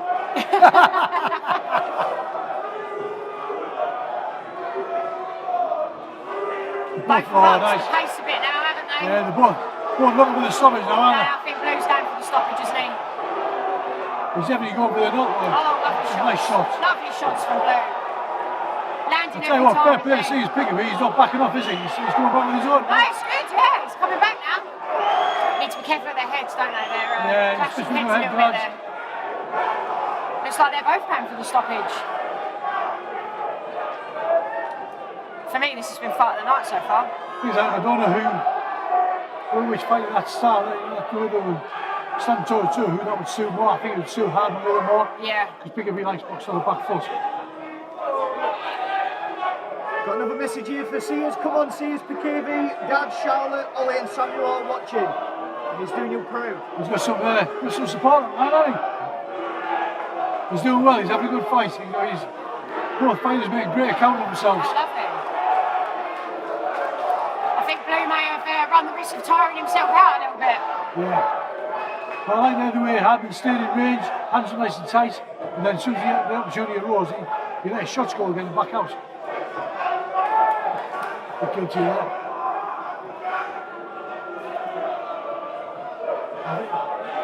I think if he just started to look for the stoppage, he's loading up a little bit too much, get a little bit scrappy, lose his composure.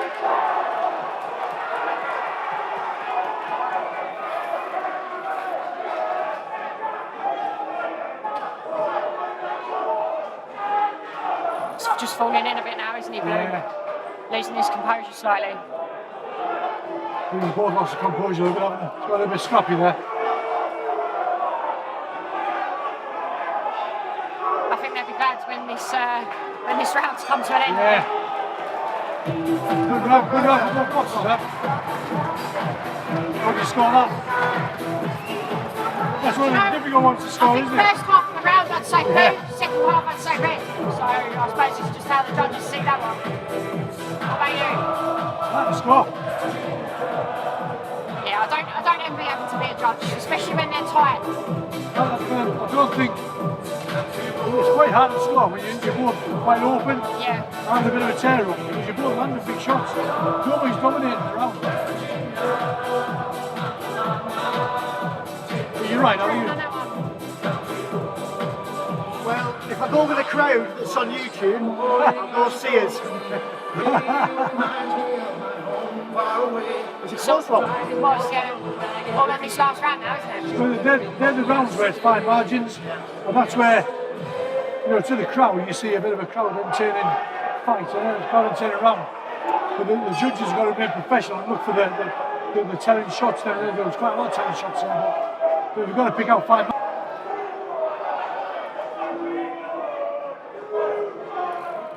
Not started as fast this round, have Yeah, they? they both realised that. Not sustainable.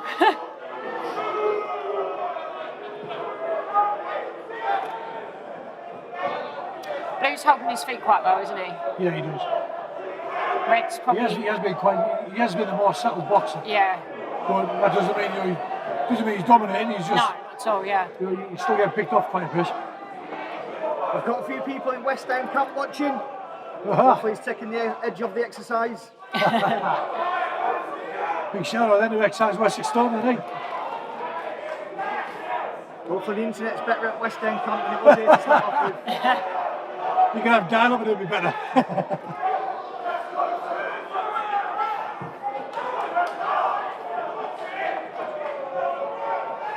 See his feet, we look at Yeah, that's a little bit of air there. Yeah. You can see he's felt the pressure in the second round, I think. you can see Moving into the second half of the round now, we're going to pick he's a a bit tempo. heavy on his feet now, isn't he? I think his legs are probably feeling quite tired. Been a very entertaining fight though, isn't it? Yes. I don't think we've been disappointed with any of the finals tonight. You know, they've been good fights. Yeah, you know, there's some stoppages you'd like to see go the distance, but that's boxing. Definitely a slower pace round this one, isn't it? Yeah. I think it's a combination between the pace of the last round and taking heavy shots like that. Yeah. It takes it out of you. Red's up in the pace at the moment and he seems to be having some success. He's getting drawn in a little bit more minute now, isn't he? He's on the boxing. There's might be able to clash your heads there. Good fight, well done. Good fight, good fight. What do you reckon? Well, standing ovation. Crowd's on the feet. It's got the fire tonight, I think, hasn't it? So far. Let's hope it's not tears for seers. Way!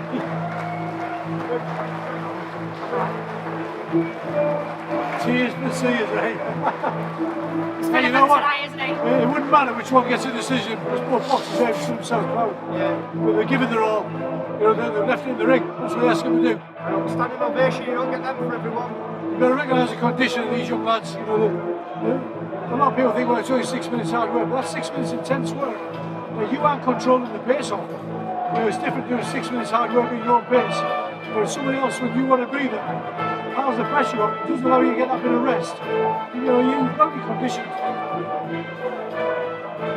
Excellent fight. Everyone's complimenting the fight. Yeah, very good fight. Both lads going for it, both deserve to win that. That was for Mason Archer. And Lila, I don't know who Lila is, but she's very keen on Sears. Very keen.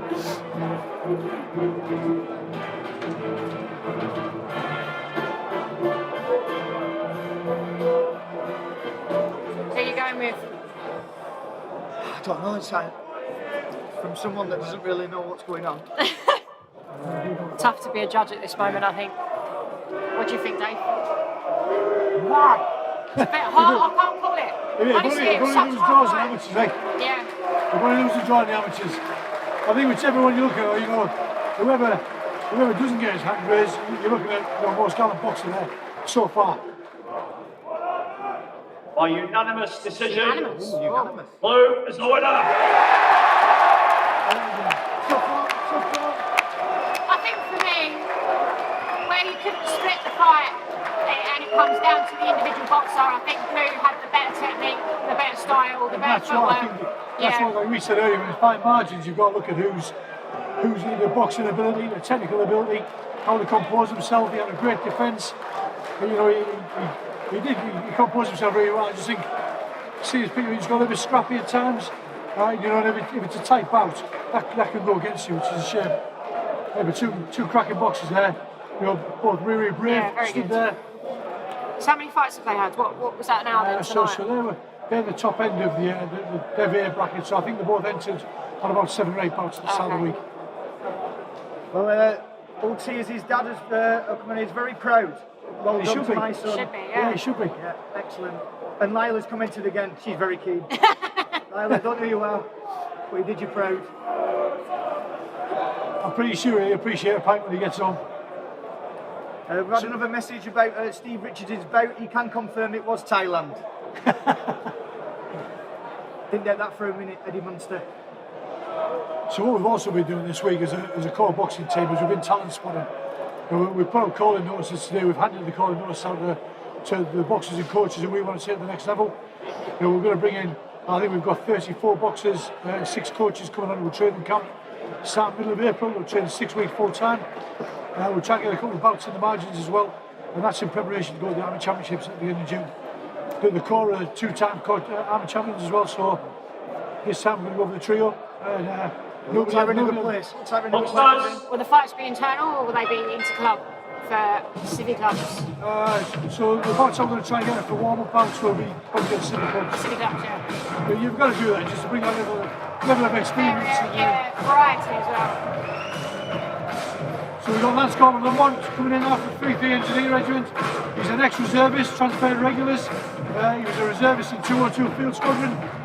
Transferring over now over to Fieldsworth, part 75 Engineer Regiment. This is in the cruiserweight division. That's right, yeah.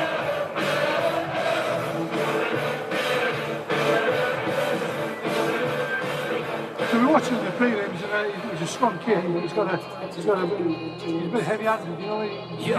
He just needs to learn to use his jab a little bit more to impose himself. I like to see him tonight use his jab just to line up that big backhand.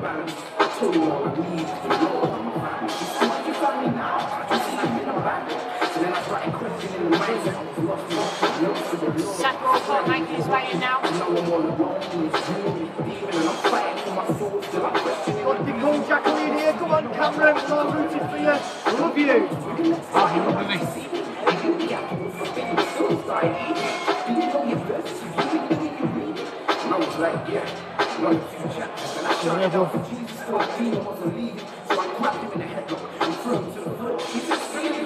Is this the guy that I was saying about earlier that was in it last year, Alcott? Yeah, that's right, yeah. Yeah, he's a really strong kid. Yeah, I remember his fight from last time, they're very entertaining. Yeah, he likes to tear up as well, he's not afraid to get amongst it. Got messages. Stubbsy, give 2 for your shout out. Not a problem. 2 for Amphibious Engineer Squadron. Who does swims? D2-3. You know, I think of the issue you got here, you got a different level of experience. So Sapper Alcott's had 5 bouts. You know, he's won all 5 versus last couple of months, he's had 2, 1 win, 1 loss. But you know, I think it's just the fact he's fairly new to the sport. Alcott's been around the gym for quite a while. So you'll see that with the start boxing, but that doesn't mean anything.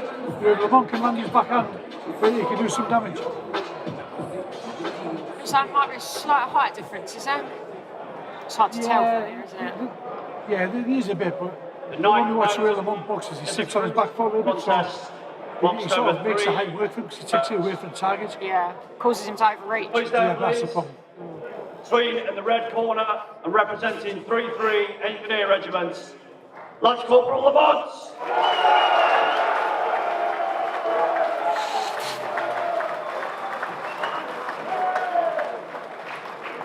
And in the blue corner and representing 2-3 Para Engineer Regiments, Sapper Alcock.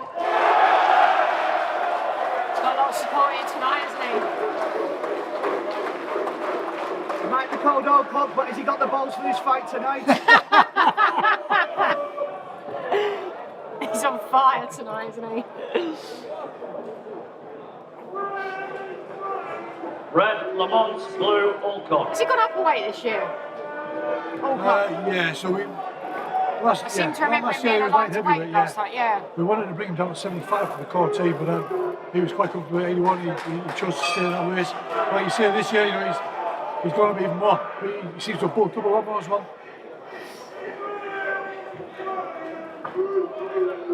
I see what you mean, Red puts his weight on his back foot, doesn't he?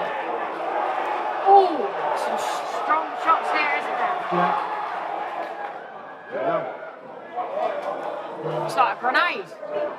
got hit that many times, I don't think he thought he was surrounded. You know what? Lamont's a tough kid. He should have some big punches. That's a problem. That's definitely a stop.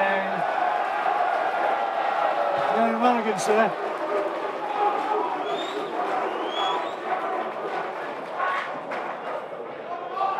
I think this one could be over quite early.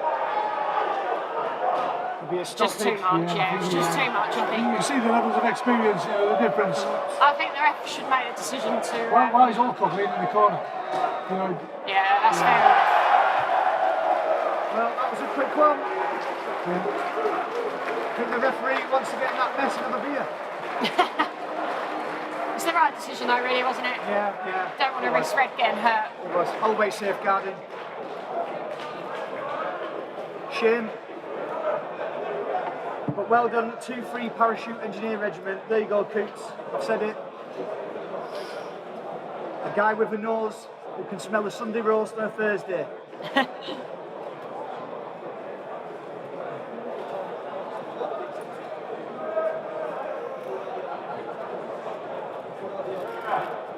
so the way the scoring works out for the team competition, in the event of a tie, it then goes down to the team with the most number of core champions. So that's an interesting one as well. Is that going to be announced tonight? Yeah, well, yeah, I think I'll be able to finalise that one pretty soon. Shame that last got one on. Maybe just a step too far in this early stage of his boxing time. You know, he needs to regroup, go away, build on that. You know, but stay in the gym. You know, there'll come a time. You can see why Blue's decided to stay at that weight now. He's strong, isn't he? He's very strong, yeah. So, well, there's I'll ask a bit of a question.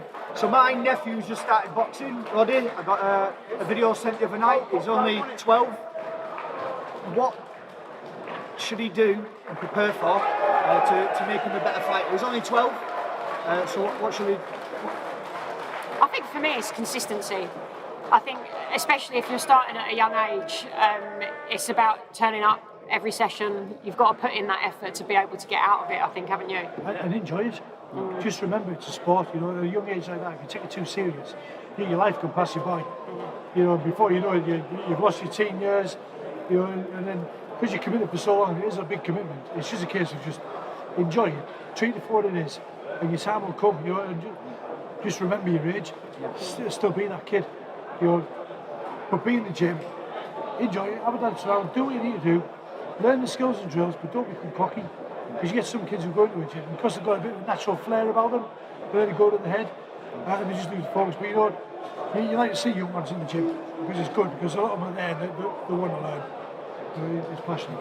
There's a fine line with confidence and arrogance as well, isn't there? Yeah. Definitely. Very fine line. Boxers, Good song.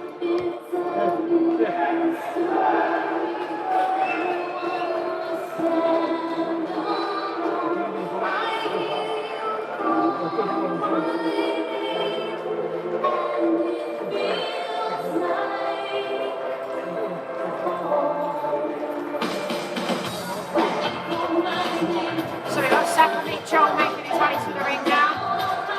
And he's up against Armstrong Johnson. This is in the heavyweight division.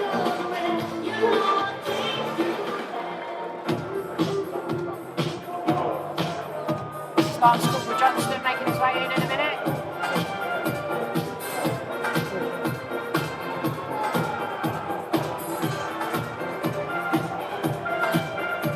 This song's from the Full Monty, isn't it? Wonder if he stops, stands in the line and goes, hot stuff. Hopefully he keeps his box on while he's in there. Is this one that we chose, do you think? We might have stick.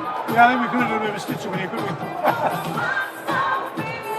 we? We missed the trick there. Yeah.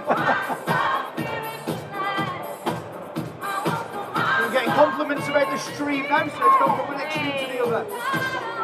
I think we did there. One extreme to the other. One extreme to another.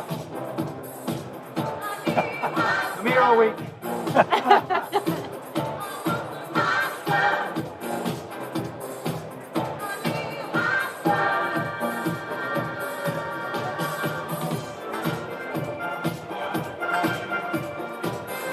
while Blue gets his kit sorted out, gets his gloves on. Here we go. Two quite tall boxes there, aren't they? And we've got Lance Corporal Johnston in the blue corner, also 3-3. Battle of Wimbish. So I'm assuming they've probably sparred each other a fair few times. Yeah, he did say so, yeah. And again, it goes back to what we said earlier. Who wants it? I think sometimes it can be quite reassuring to get in the ring with someone you sparred, because for me, speaking from experience, a lot of the anxiety that you feel is the unknown. You don't know how they're going to come out, whereas if you're boxing someone that you sparred, you know what to expect, so it removes that element of kind of anxiety. Engineer Regiment, Sapper Mitchell.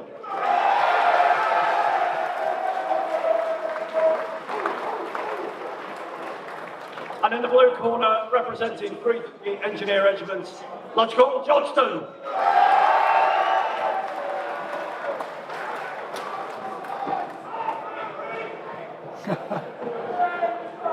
Got a cheer there, come on, 3-3, that's a difficult one. There's going to be a few bombs thrown in this ring today. Ooh. Red, Mitchell, blue, Johnston. He's on fire, isn't he? I'm available for bookings, bar mitzvahs.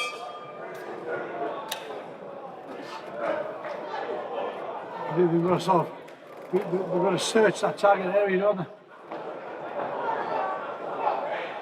So what do you know about these two? Have they had many fights? No, they're both, no, they haven't, no. So you're talking 2 bouts and 1 bout, so bottom end of the class.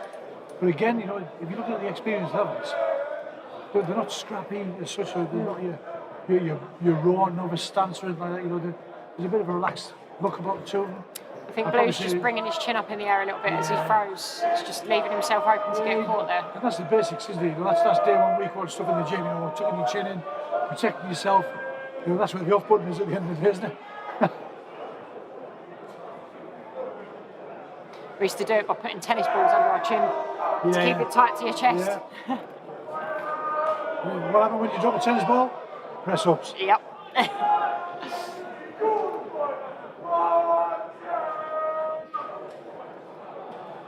As you can hear, the 4 cans have kicked in. Or was it the chicken wrap? Spiced or unspiced?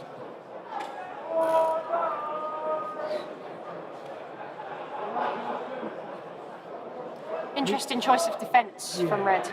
Using a lot of shoulder defences rather than hand, isn't he? It's not a fast-paced fight, is it? But you know, they're both still working, constantly working. Yeah, good shot there. Good shot. You probably heard that through the microphones.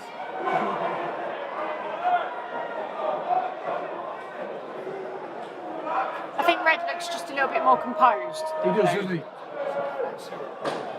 But it's hard to work out whether that's just because of a lack of experience for Blue. So he's not quite kind of himself. But you see there, he's putting his shots together. He's shooting with a big backhand. Cool. Red round? Yeah, I think so, yeah.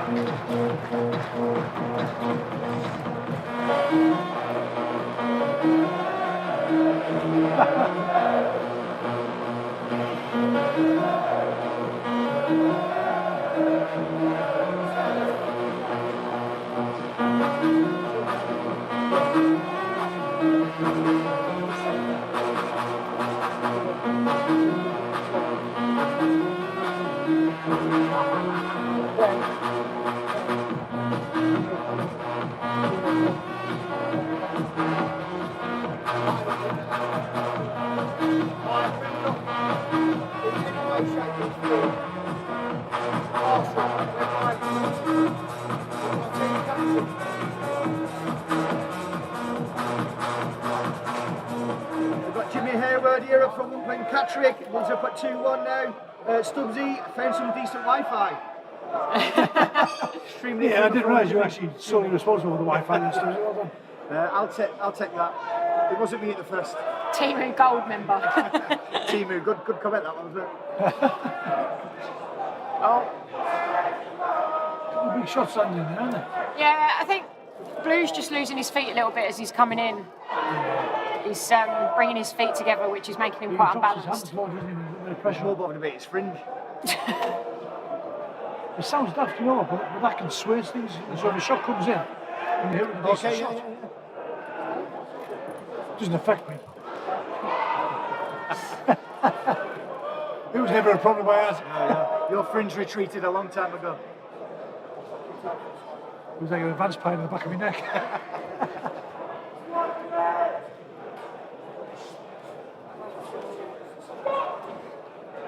Right.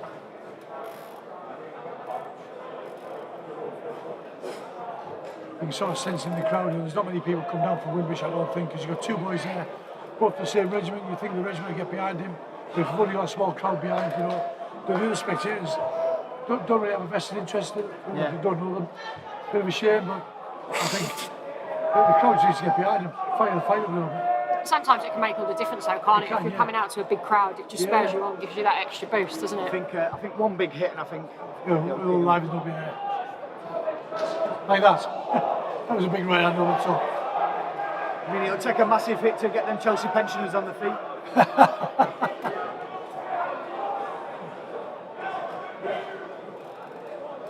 That's fine coming for you, Stubbsy. You're in a wheelchair. I am actually in a wheelchair, yeah. Oh, Jimmy's come back. He's not actually in Catterick. He's watching from Estonia. All right. I mean, he's still got better Wi-Fi. It's still got better Wi-Fi than the Black Lion. Showing your age there, mate. The Black Lion. Black Lion. Oh, sorry, the Medway Leisure Hasn't been Centre. called Black Lion for a long time, has it? Just for our older listeners and viewers. Make sure you see you got a Scally's nightclub afterwards. Feeling my fingertips were made to touch your skin. Days only last for a minute. I never questioned why, I always knew you were mine. Loving you is my DNA. Yeah, loving you is the only way. Yeah. So as a non-boxer, when you come to these events, what are you on the crowd pleasing fight with heads flying all over and let's claret? Or do you actually appreciate when you see two good boxers stand toe to toe and be 10 kids out? I think we've had both tonight, haven't we? We have had a bit of both, yeah, we have. We've had both. But, you know, the main spectacle really is the two gladiators in there, isn't it? I mean, all this is just the glitz and glamour. It's just Yeah, I agree. just added on top of it. But some people seem to forget about the two people in the ring. But most importantly, that everyone forgets is the coaches, the time, dedication that they do. You know, the early mornings, late nights. It's a big commitment, you know, because when you only got one boxer to look after, which isn't the case for these guys, it's quite easy to tailor your training and everything else and be there, but they've got to repeatedly come back to the corner, motivate somebody, you know. You've literally, if you don't get the decision, you've got to wipe that from your mind, because you've got another boxer coming in. You've got to motivate that boxer and not let your feelings, you know, sort of be in part of. Caught him there. Blue, Red landed a clean shot on Blue and his head went back. Did you see that because his fringe moved? I think Blue is leaving himself open a little bit though with that chin being high in the air. Again, you know, he's having quite a lot of successes with that backhand on the top. If that was me, I'd be aiming for the top of his head for Red, just to make his head go back, because he'll only need to touch it just for it to knock back, won't he? Nice backhand again, straight through the middle of the guard.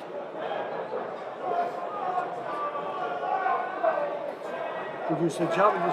He's not used the jab enough for my liking. Red. He's had some good success with it, but he neglects it. I think Blue could be using his range a little bit more as well. He seems to be falling quite short, doesn't he, rather than fully extending. Yeah, well, it's because they're not using the jab properly, aren't they? You've got to find that range, make sure you're in the right place. You're a good little combination there by Red.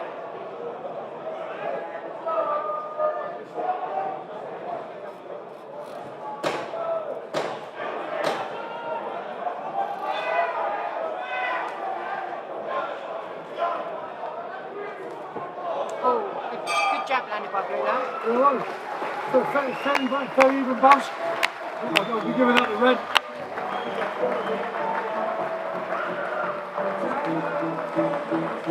Maybe having a beer together later, I reckon. Yeah, of course.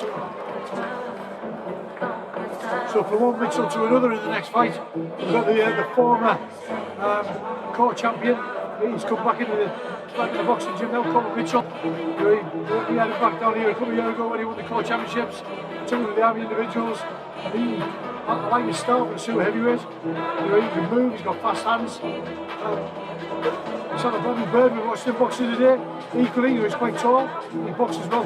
But again, you got a bit of a clash of styles. So. Is that the fight that was a really good fight in the prelims? Yeah, it was, yeah. Big lads. Yeah, so Sapper Mitchell didn't box. He had Coulter Mitchell had a fight for the final, which is a shame because I think he was chomping at the bit on the prelim round just to get that nervous energy out of the way, settle in the competition.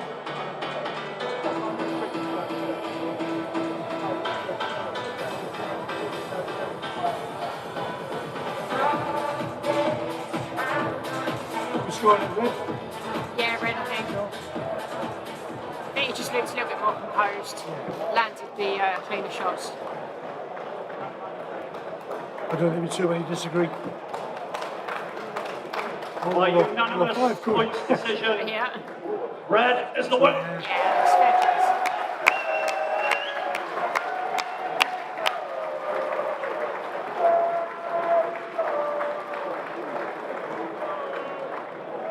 So we're now to move in the final two fights. We've got the super heavyweights next, and then the final fight of the evening is a development class B bout. So both boxers have had over 11 bouts. That should be a tasty one. So here you've got Sapper Mortimer, who's the current core team captain, against Sapper Johnston, the 2-3 Parachute Engineer Regiment. So again, it'll be a tasty fight. You've got two experienced boxers there, and I think it should hopefully, fingers crossed, showcase to the level of experience that these kids can move up to.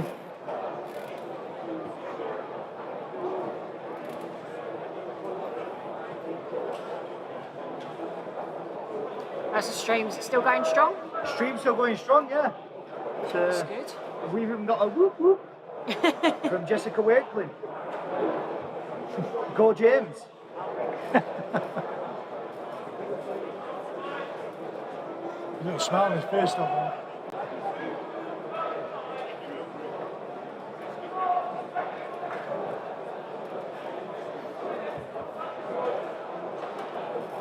That count. Should we give him a shout then?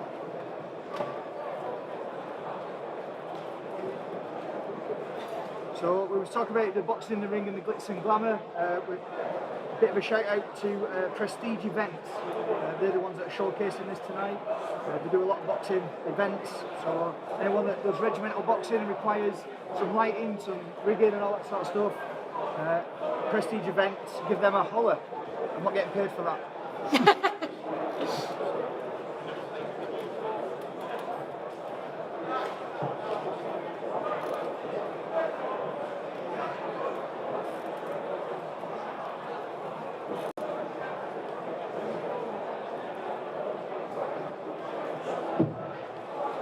Boxers.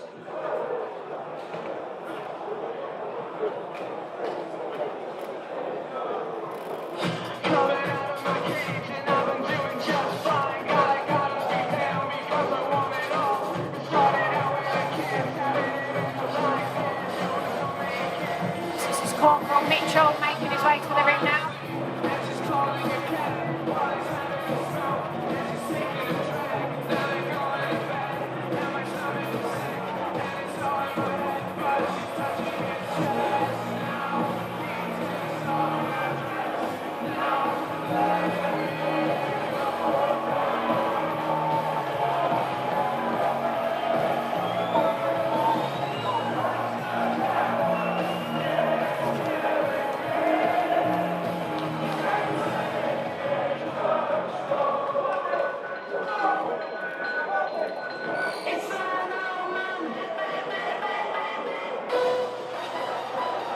And Sapper Bird's coming in now.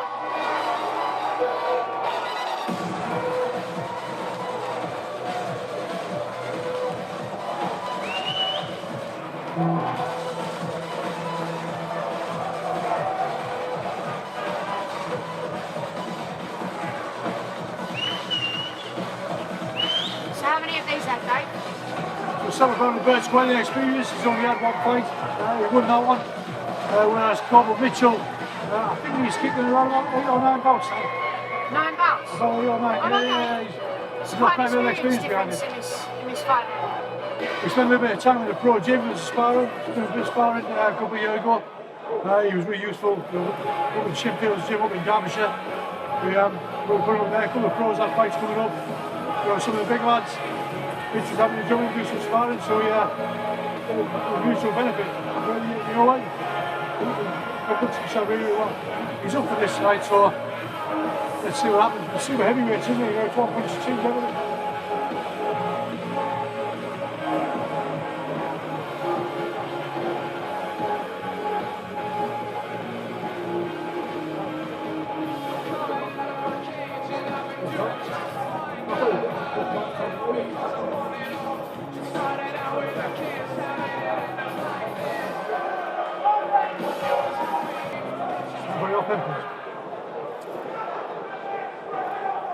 Okay, the 11th bout of the evening is a super heavyweight contest.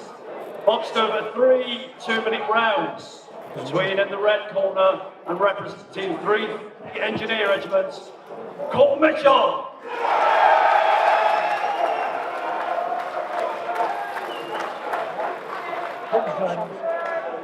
And in the blue corner, representing 2/8 Engineer Regiment, Sapper Brompton Barracks.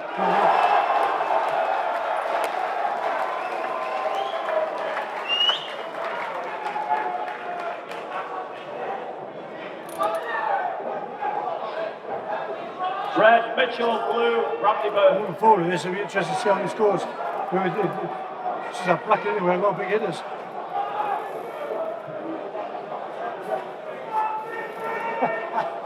You see who that is? Yeah. We've had a message from Cal Stewart trying to tell me that it's bouts, not fights. I disagree. Terminology, amateur terminology.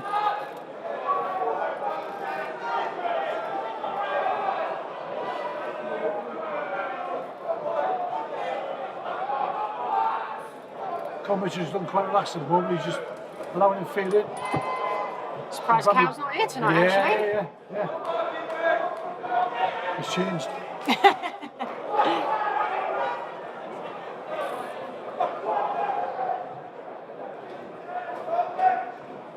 Quite a big size difference here, isn't there? Yeah, there is. But you see both, even for super heavies though, they're not just stood there on a slugfest. You can see them both sort of moving around, quite composed, feeling each other out. You see Mitch is just sort of looking to pick that right in the money. Big looping hook there from Red.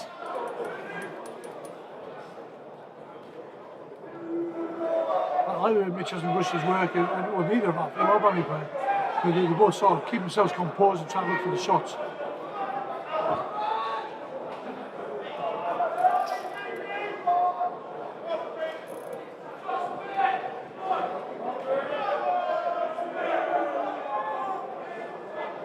So is he just feeling out now? Is he just trying to case him up? Yeah, I think so. You know, with that weight division, when you started, so Mitchell weighed in 110 kilograms. You know, there's a lot of weight there, so you don't want to be too silly and start. How much did the other one weigh? He was 102, I think. 103. Oh, okay, So not a massive difference for super heavyweights, but actually, when you're talking, I'm sure when it's another 8 kilograms is hitting you in the face, it probably feels a little bit more, doesn't it? Another 8 bags of sugar on his punch. Yeah. And you know the difference is, you don't throw the shot, there's a lot of power in it. That was a good first shot, right?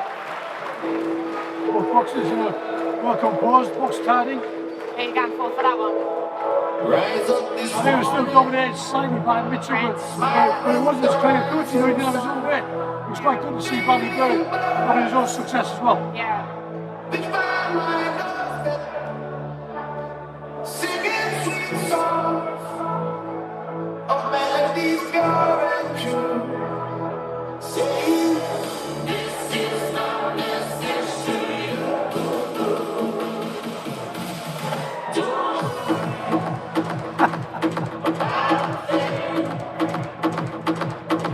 That's super heavyweight.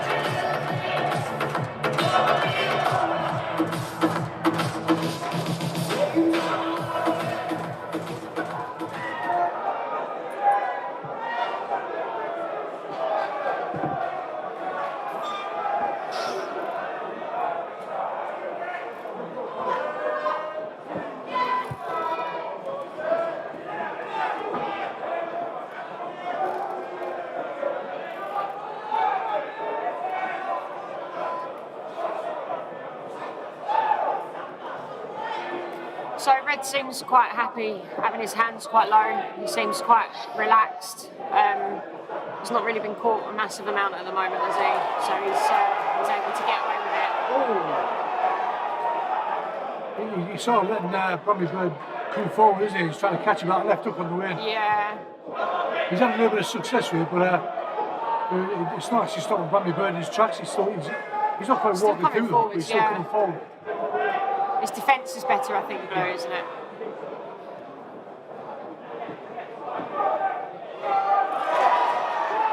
Oh, bit of a trick there.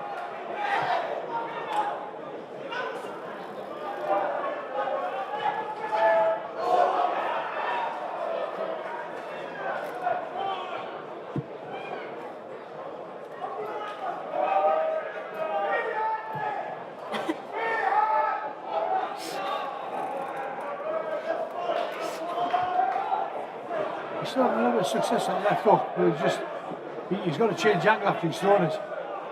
He's staying in the straight lines.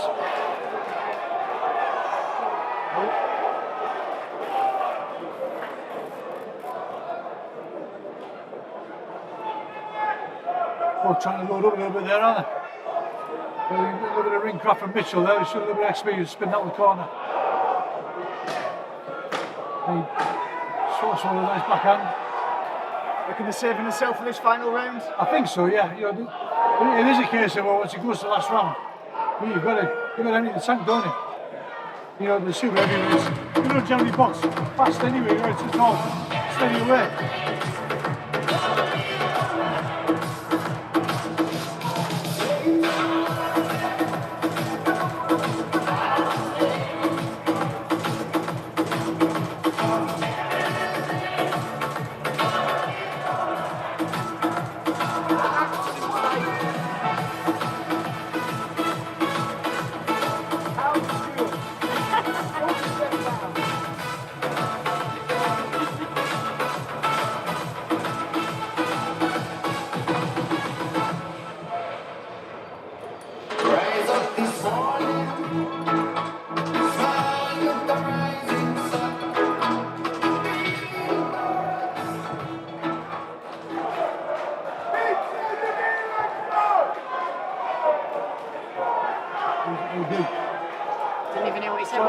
Both boxers are probably going to look for the stoppage, you know. They don't really want to take the distance. I think they want to have a big finish. Oh, nice lead and shot. Yeah, Mitchell there. I think that's the one he's looking for. He's looking for that check hook, really, isn't he? And spin off after he's thrown. Yeah, that's what we said, didn't we? They'll throw the shot and change angle.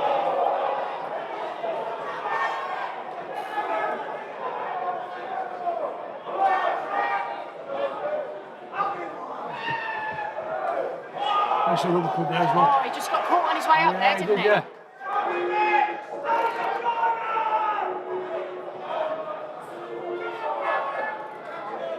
But again, though, you know, this is good. It's a good advertisement for super heavyweight boxing. You know, you say boxing for all shapes and sizes. You know, it's about the fitness and the ability, really. Good backhand through in the middle there. But again, that wouldn't have happened if Mitchell pitched his hands up. It's just he's lazy on the return, isn't he, for his hand. Especially that lead hook. If Blue stepped in and threw an overhand, he could. He's becoming a little bit predictable, isn't he? Because he's looking for the same shots all the time, and you see Bromley Bird knows that, so he's trying to close the range a little bit faster. Yeah. Got a message here from Bibsy Bites. Big fella got the Fury style. I did think that, you know, earlier when he got in the ring, he reminds me a little bit of Tyson Fury. Nice. Oh, lovely. Bit on the back of the head though, when off the target area. Bit, didn't he? Yeah, it was off the target area, but it'd be enough to do a little bit of damage. You know, just make your brain rattle a little bit, knock you off balance. I love the big finish.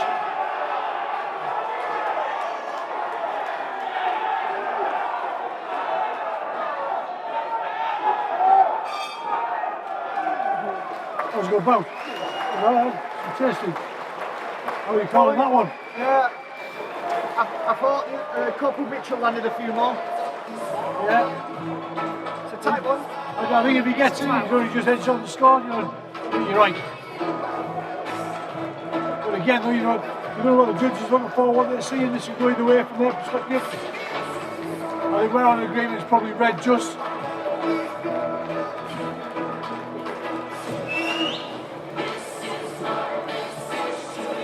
So, creeping up to the final bout. Where's the night gone? Dave's builders are going to be the new thriller in Manila.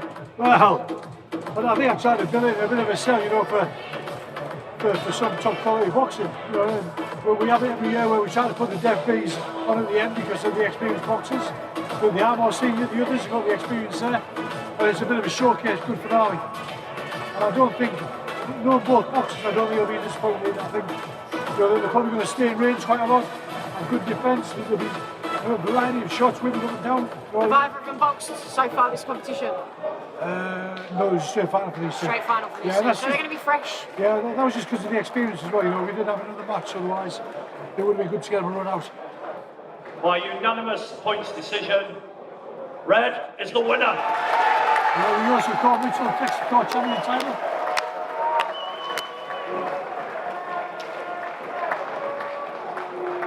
It was a good bout, you know, I think both boxers have enjoyed that. To be fair, it's all been a fantastic advertisement for Royal Engineer Boxing. Yeah, definitely. You know, this is still before we even go into a training camp for the individuals. You know, this is your foundation level, and you're going to build on top of this. It's just a case of maintaining the fitness levels, build on that again, focus on what people are getting wrong, you know, because they can always fine-tune the skills and drills, and just fine-tune everything. You know, I think you'll see you know, if you watch the Army Individual Championships, I think you'll probably see a step up in level again with the boxers, same ones. Hopefully next year we'll have some more females. Well, hopefully, yeah, you know, that's what we're really touting for. We've got I don't know, we've got 3 in this championship so far. You know, we've got Sapper Phillips, who's literally just flown back from Estonia to the core team. You know, she boxed out in Pirie last year. You know, it's about building that pool. So one of the girls who boxed this week has boxed because Marnie Phillips on the core team.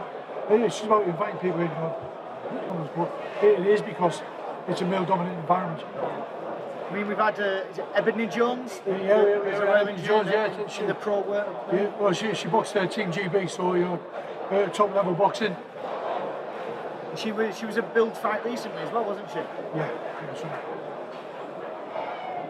Yeah, she's a professional now, you know, so she's on the pro game.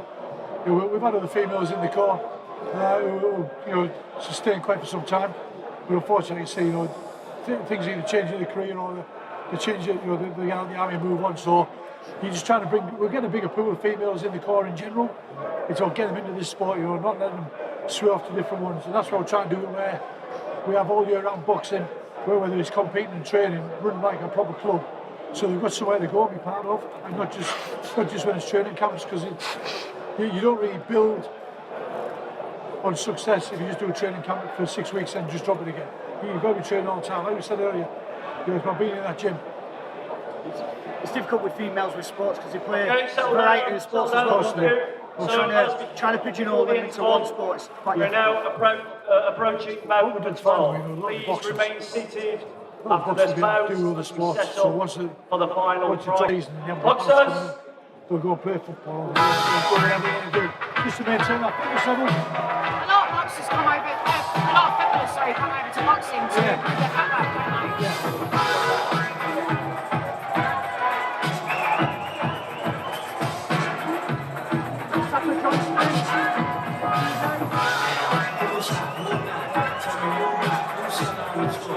Confidence difference. Yeah. And again, that comes with the experience, isn't it? Yeah. He's got a big home count, he's got a big following behind him. So Sapper he's had 9 wins and 4 losses on his card. So this is 40th spot tonight.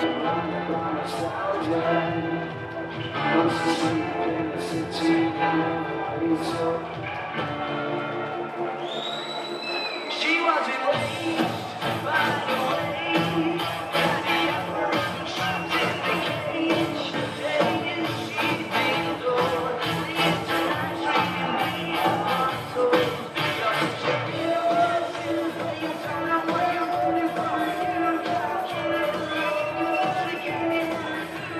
Boxer from 2-3 Parachute Regiment. They're doing well in the sporting world.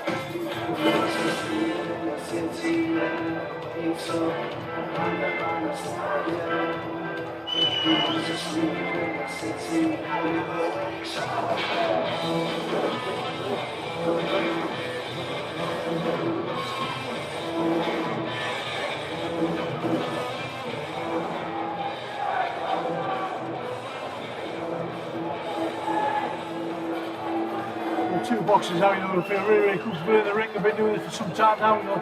They both had, 13, 14 bouts. So, for these guys now, it's about progressing to the next level. So I'm looking forward to this.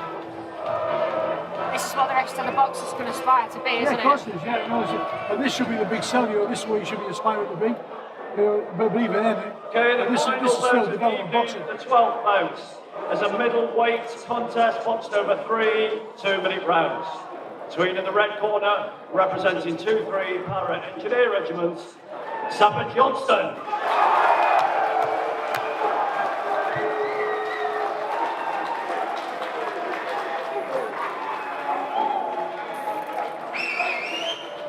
And in the blue corner, representing 3-5 Engineer Regiments, Sapper Mortimer.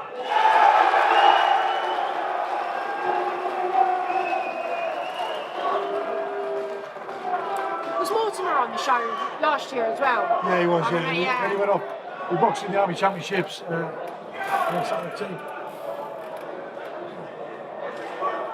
Red, Johnston, blue, Mortimer.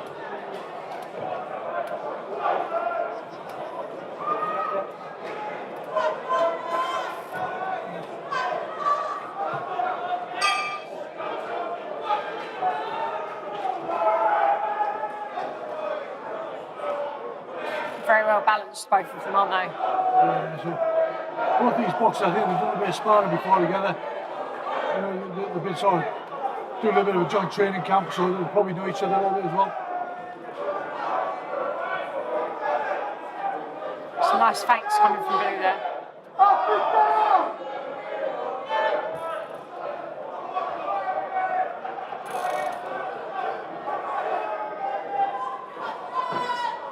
Both very composed boxers, aren't they? Yeah. You see them all look at each other and a bit of respect there, they're not stupid, they're going to lunge in. Blue's just fainting a little bit there just to get a reaction out of Red.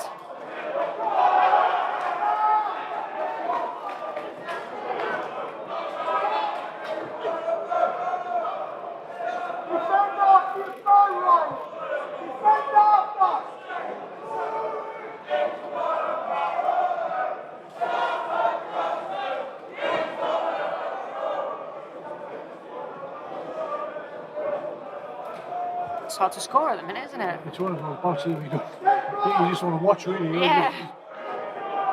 Just enjoy it.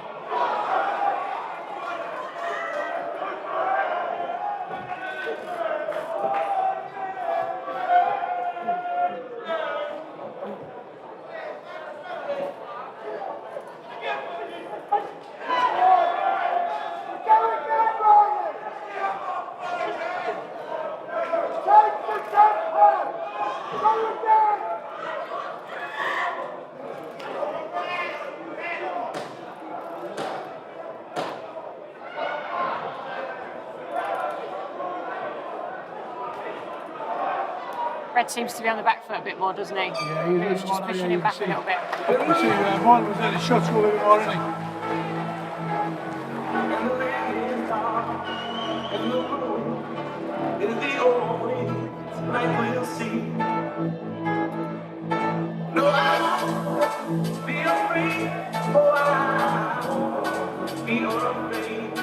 Just as long as you stand by me.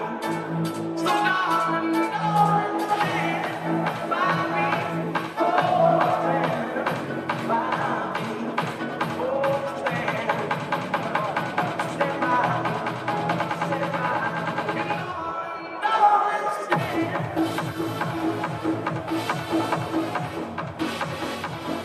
So you were saying Red's corner, what would you be saying he needs to do? To sort of change the dynamic a little bit. To try and take the tempo out of Mortimer. Yeah, he needs to dictate the pace, doesn't he? Like you said, he was a little bit more on the back foot, wasn't he? He was, yeah. He's just let Blue push him back a bit.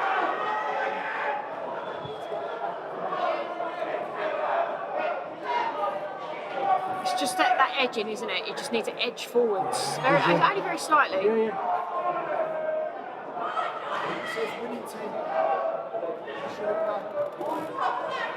He's giving up ground though, Red. He's allowing Blue to push him back.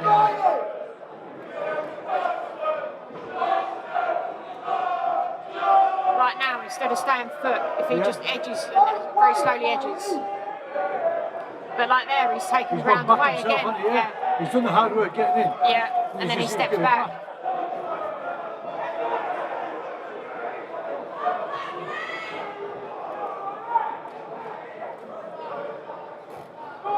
It's a pleasure to watch you know, two experienced boxers just having a fairly even bout.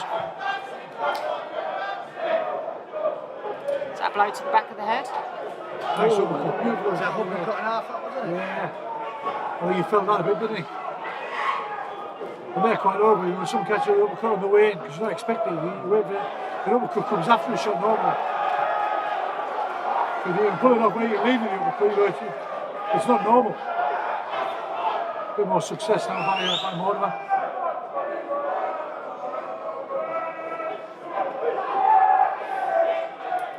Nice body shot. Nothing wrong with that, absolutely nothing wrong with that at all.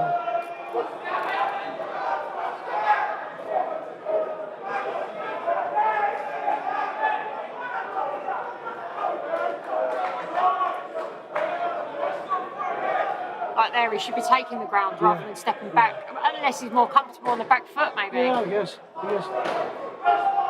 Beautiful uppercut on the way through again there. Mortimer having a lot of success with that. He just seems to be dominating the round now, isn't he? He's raised his game a little bit more. Put him on the back foot. He's got to come out now. He's got to really go for it last round. It's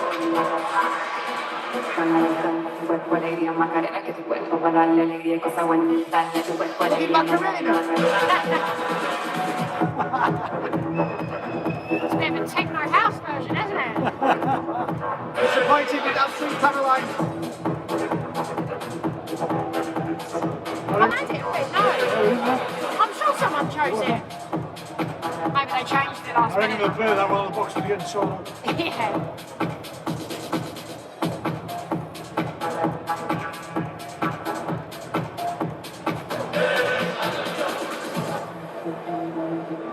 So what are we saying so far? I think Bradley Mortimer's took 2 rounds so far. First round was close, that one was a little bit more clear cut, I think. He's had a lot of success with the right uppercut coming through the middle.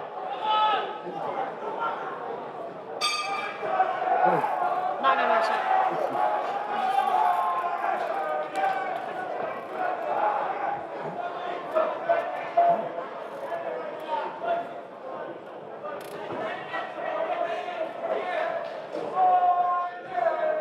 Very similar styles as well, haven't they? I just think Mortimer seems to have a bit of a tighter defence. Yeah. Either way, he's on the receiving end of the shot. His hands up nice and tight, and then he whips a counter shot back out again. If you look at Johnson, he's a little bit open from that.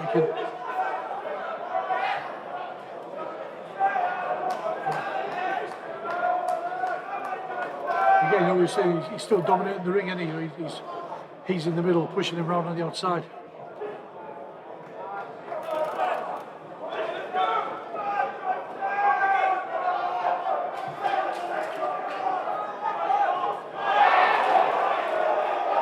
He felt that. Left hook, he felt it, he wobbled him a little bit.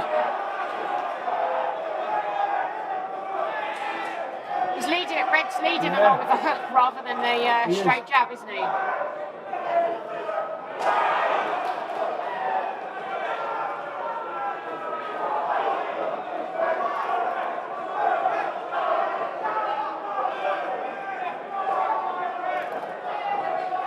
Real confident display by Mortimer. Oh, that was a lovely shot.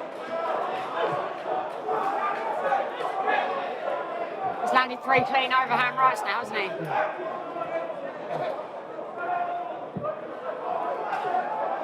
And another. can't miss with that right hand, can he? Can't, he's had so much success every Go on time. again. Every time. He'll come out of the left hook in a minute. Every time. Every single time. You think Red would have got his lead hand up by now? I will in a minute.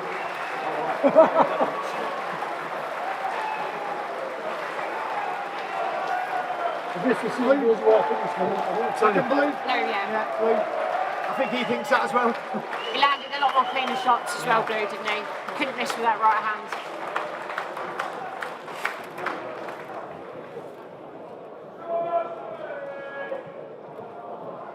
Well, every single fighter finished on the feet. Yeah. Can't say I'll be doing that later after I've been in the mess.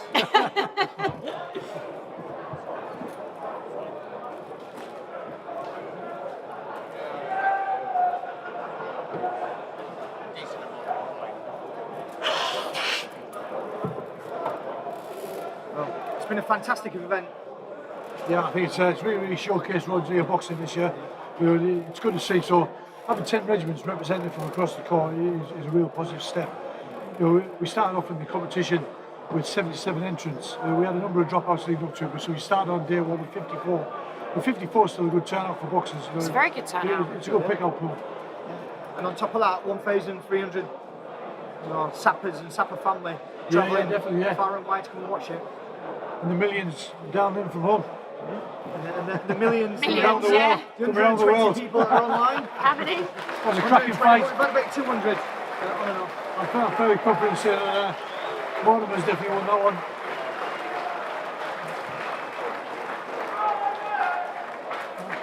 By unanimous decision, Blue is the winner. Sapper Mortimer, current core team champion.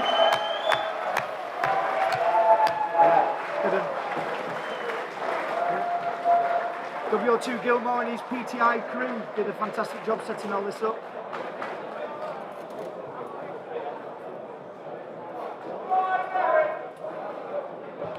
I think there's 2 awards now, isn't there, Dave? Yeah, so now move on to the awards. Once the awards are done, I think we'll do the national anthem and then we'll extract Okay, pass feel on free to the to chat messes. amongst yourselves while we set So up the awards, I for think we got the best boxer final and prize most giving. gallant boxer, isn't Yeah, it, tonight? 3 minutes and we'll be good to go. Thank And you. then, is it, who's presenting it? Is it the Notes? I think Sean and Sam Noakes are presenting tonight. The Notes from, Team Notes. Good looking buggers as well, aren't they? They know it as well. Yeah, they must be good to have straight noses like that.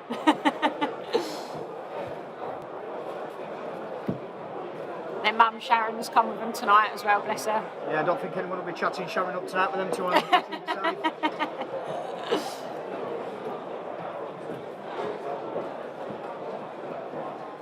She's got her own 2 personal bodyguards, hasn't she? They dress like the part as well, like Max and Paddy. Could be the next. And I could be Brian Potter in the wheelchair. I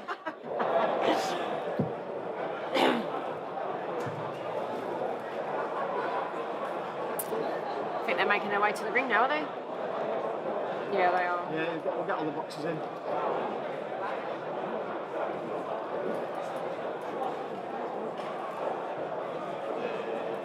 Both looking very smart, aren't they?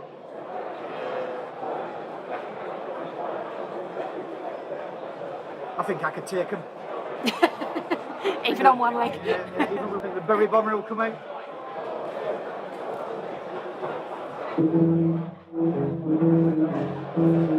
Yeah, we got it in the end. We got it in the end. I do it. So get the boys going. Where it began, I can't begin to know, but then I know it's growing strong. Was in the spring, and the spring became summer. Who could believe? Go on, you got a microphone there, you want to sing? Yeah, I'll belt it out. I don't want to ruin it. What's the right? Oh, Robbie Williams and Neil Diamond. Touching hands, I know. Brilliant. You can see though, halfway through the second round, he raised his game. There we go. Boom. See, we got the Chelsea Pensioners going. Having a little sing-song, isn't it? Never seemed so good.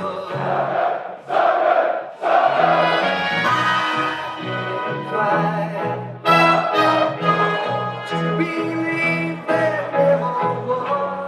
Oh, now. Go on, Dave. Yeah, we did this last year, didn't we? I need to save the viewers from our singing. We fill it up with only two. I think last year the water was a bit stronger, wasn't it? Yeah, it was, yeah. I went for the soft southern water this time. Curtain runs off my shoulder. How can I learn what holding you?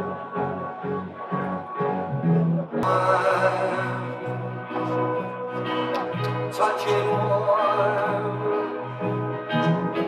reaching out, touching me, touching you.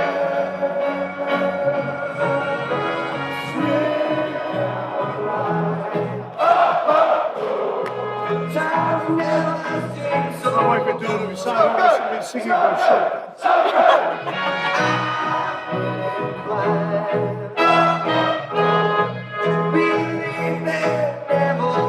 There's a few Rangers fans in the crowd and some of the things that they're shouting.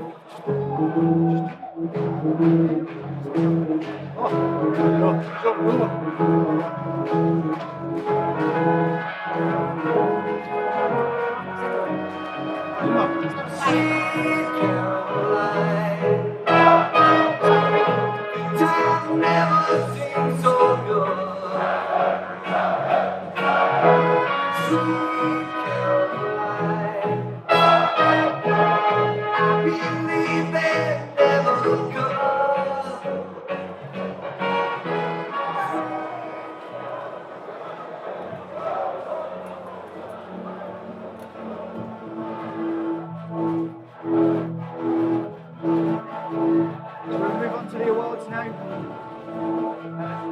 Did you pick the winner? Well, I'm not going to announce it yet. Well, the winning team? Not the, the best boxer in North Scotland. Yeah, so it was quite unanimous really. Each of the committee members, so myself, the president of court boxing, or chairman of court boxing, team manager, head coach, all picked the best boxer in North Scotland. Sat together, we all picked the same, which was good. There was no discrepancy, so I think that's good because it means we're all aligned, the same thing. That's helpful. At least you've got something right, ain't you? Yeah, I've got feelings.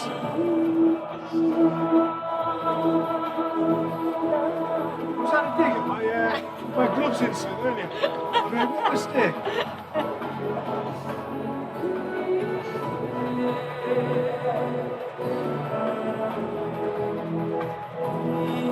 Just getting stage fright. I'm nervous.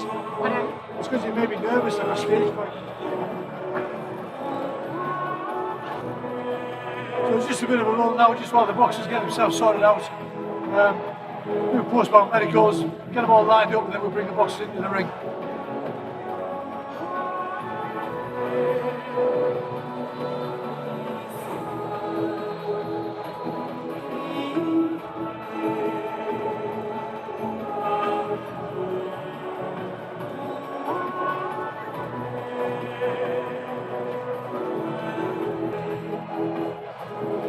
I think we all agree. Crack a night of boxing. Yeah, very good. I think everyone will enjoy a bit of a lane in the morning, won't they? Oh, you hot? If only. And the boxers not going to work tomorrow. No, they'll all travel back to their own units tomorrow, so they'll probably still want to be up and out. They've been away from home this week. Oh, they've been, some of the teams have been away on training camps, so we'll get back now and some quality valuable time back with the family. Get Easter leave out the way and then come back ready to go. We'll give each of the boxers a target. We've not to be any more than 3 kilos over the target championship weight, and then that way we've got 6 weeks worth of training. See if you take off half a kilo a week, and then they're good to go. Yeah. We should just be peaking at the right time. So So while there's a bit of a lull, seeing as we're streaming on YouTube, and used to being the oracle with boxing, what's your thoughts on these YouTubers taking up this boxing malarkey? I personally don't like it. I think it takes away the true value of boxing for those boxers like myself who are in the gym 6 days a week grafting. 100%. Aren't getting a penny for it, and for me, every fight used to cost me. So then to see people that are coming in that haven't been in boxing time, they've not got the pedigree, they're getting in the ring and they're getting millions. It's exactly that. So it's all the money game, you know, because the YouTubers, the popular, and that spins up the money. And unfortunately, that's not what boxing's about. You know, it's about coming through the ranks, you know, winning the titles on your way, moving up on the world rankings to get to that top level. You know, you shouldn't just be by popularity status be able to jump straight in and box somebody, you know, of a real high caliber, ex-world champions. Like, so there's people queuing up for that. Yeah. You know, and I think it just as well. They shouldn't even be in with some of these individuals. Like the Tyson fight. It was embarrassing. My personal opinion was embarrassing. I want to see a little bit more information on that. We all know it's about money. No one's stupid. And I think that's the thing, unfortunately, the difference between the amateur and the professional boxing. Unfortunately, professional boxing is a lot to do with money. Yeah. And if you don't bring in that crowd and you don't put bums on seats, you're not going to get the opportunities. Whereas those that are bringing in the money, they're going to get favoured. Well, these YouTubers, you know, they haven't even earned the right to box. They're at a world level in amateurs. Yeah. So how will you jump straight in and box a world-class pro? And it sort of erodes all these people that come through the amateur ranks, through the Olympic bit. And That's it, yeah. There's a pathway. You know, it's all learning your trade. Not just paying somebody jumping in the gym for 2 months and then. It's a bit like being a clerk of works.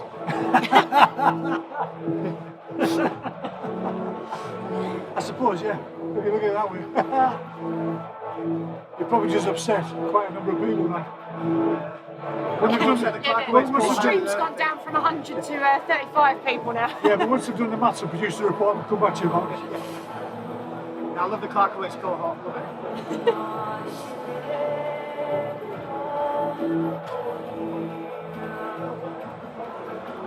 I think we pretty much nailed all the questions, I think. You want mine, is it? I think I've got a few in. He's taking more hits than a piñata at a kid's birthday party. Is that one of your little, you were going to come out with that at some point? But actually, you know what, there was nobody who really outclassed. There wasn't, and that's the thing, there was nothing really good. That jab was so quick, it'd be back before the bell. Ladies and gentlemen, for one final time this evening, please put your hands together for the boxers.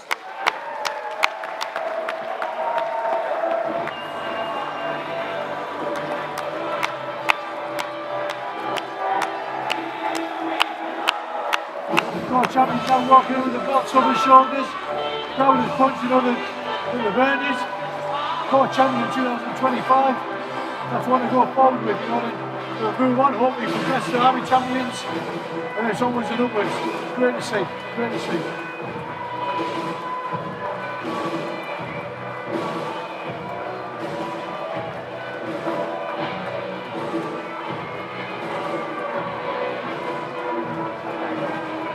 Well-deserved standing ovation.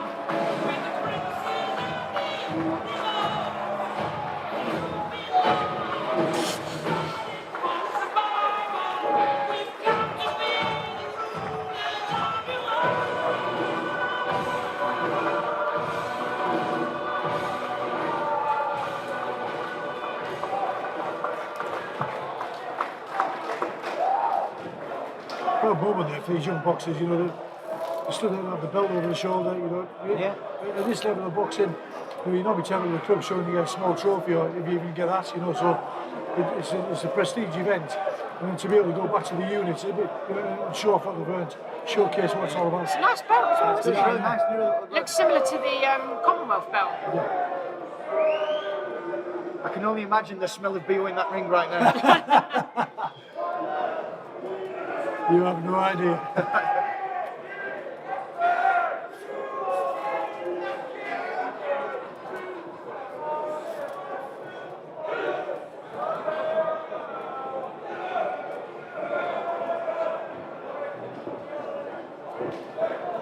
All the boxers have taken in there the same height as the PTI sergeant there. Okay, settle down, thank you.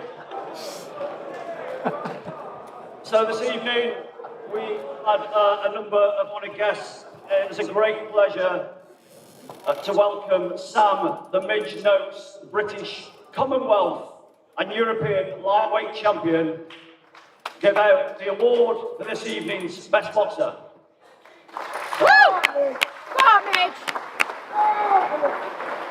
Light dust of the calculates.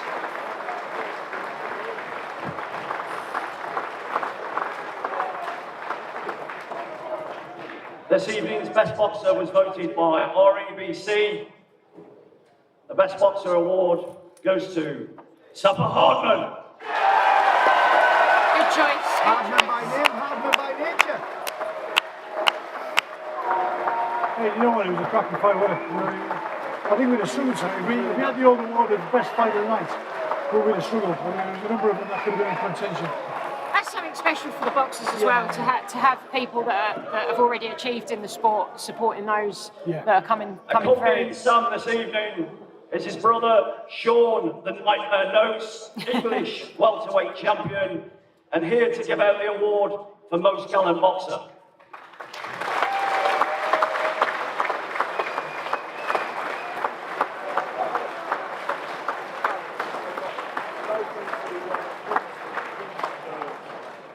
And the most gallant boxer, as voted by the officials, goes to Sapper Pirie. Well, that'll keep the Sears family happy on the old YouTube. Yeah. And Lila. Yeah. You know, whilst it's not really a consolation prize, you know, but it is nice to be recognised the fact that you've had a This real tough evening's fight. boxing has obviously resulted in a winning regiment. A very close call overall, with 2-3 para-engineer regiments scoring 25 points and 2-1 engineer regiments.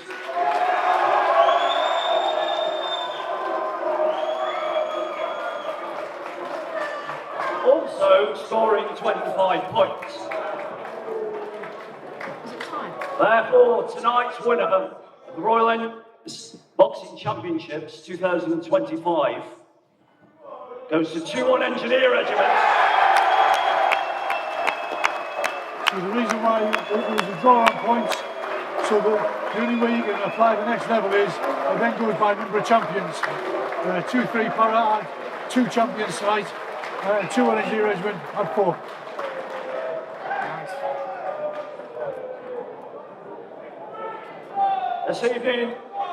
This evening we are also joined by Major General Alistair Dickinson, CBE, who is going to the audience and say a few words.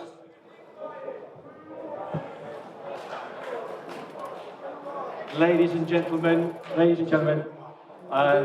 it falls upon me to say a few thank yous on your behalf and in some ways on behalf of, I think it's been a quite exceptional evening of boxing, and I'd like to thank first and foremost Forces Mutual, Army Sport, your own charities, the Royal Engineer Central Charitable Trust and the Royal Engineers for funding this evening. Thank you very much indeed.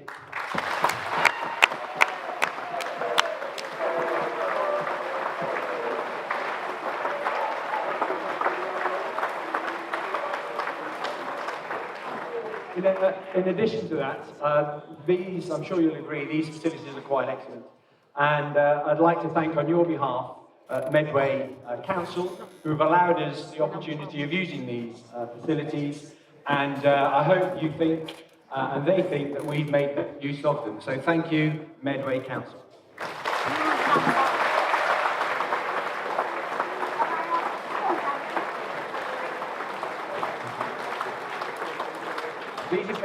These events obviously do not happen by themselves. A lot of effort has gone into putting up the facilities and the organisation, and I'd like to thank Kaiser Dukes and the team from 1 RSME who've dug out blind to make this the excellent evening that it has been. Thank you.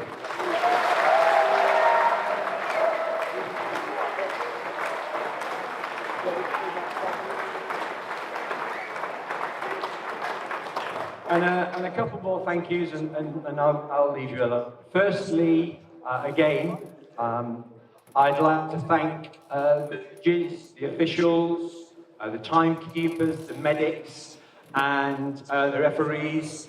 I thought not that I know much about it, but the officiating was quite crucial. Some pretty tough decisions that had to be made, and on behalf of the boxers and all of the crowd here, I'd like to thank the officials. Thank you.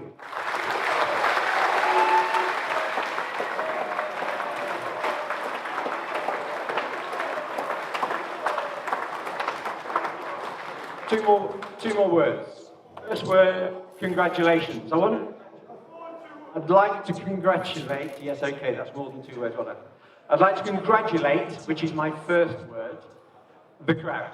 I thought you were quite artisan, and rightly so. You absolutely supported your own boxers, but you were perfectly decent to your opponent as well. So the corps is in fine heart. There are 1,200 of you in here this evening.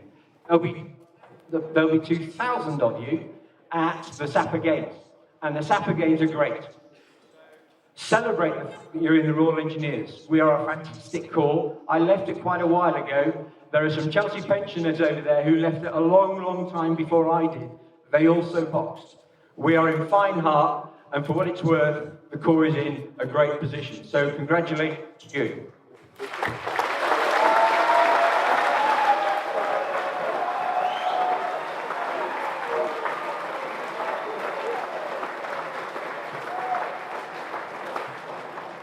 And my final and my second word will come in a minute. None of this happened with boxers. Be you the most gallant boxer, be you the best boxer of the evening, be you a winner, or be you a runner-up. As far as I'm concerned, and everyone else in this room is concerned, every single one of you, giant for standing in this room, standing in this ring, and doing what you've just done. I have but one word to say to you, and that's respect.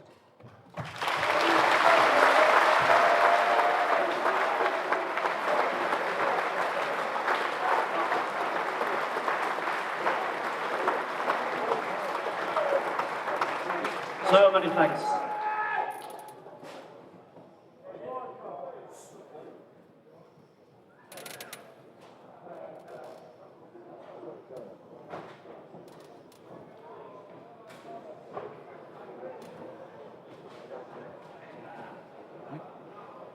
Okay, ladies and gentlemen, please be upstanding for the national anthem.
Ladies and gentlemen, please be seated. Please be seated. Thank you.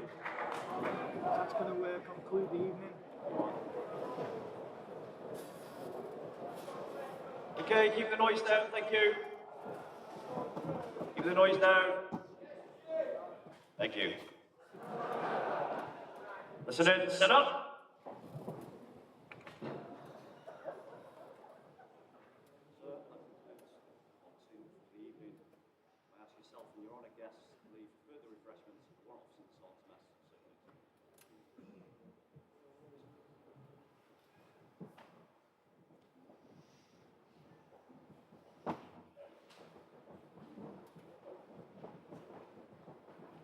Who the fuck on? Who owns them? Come shit.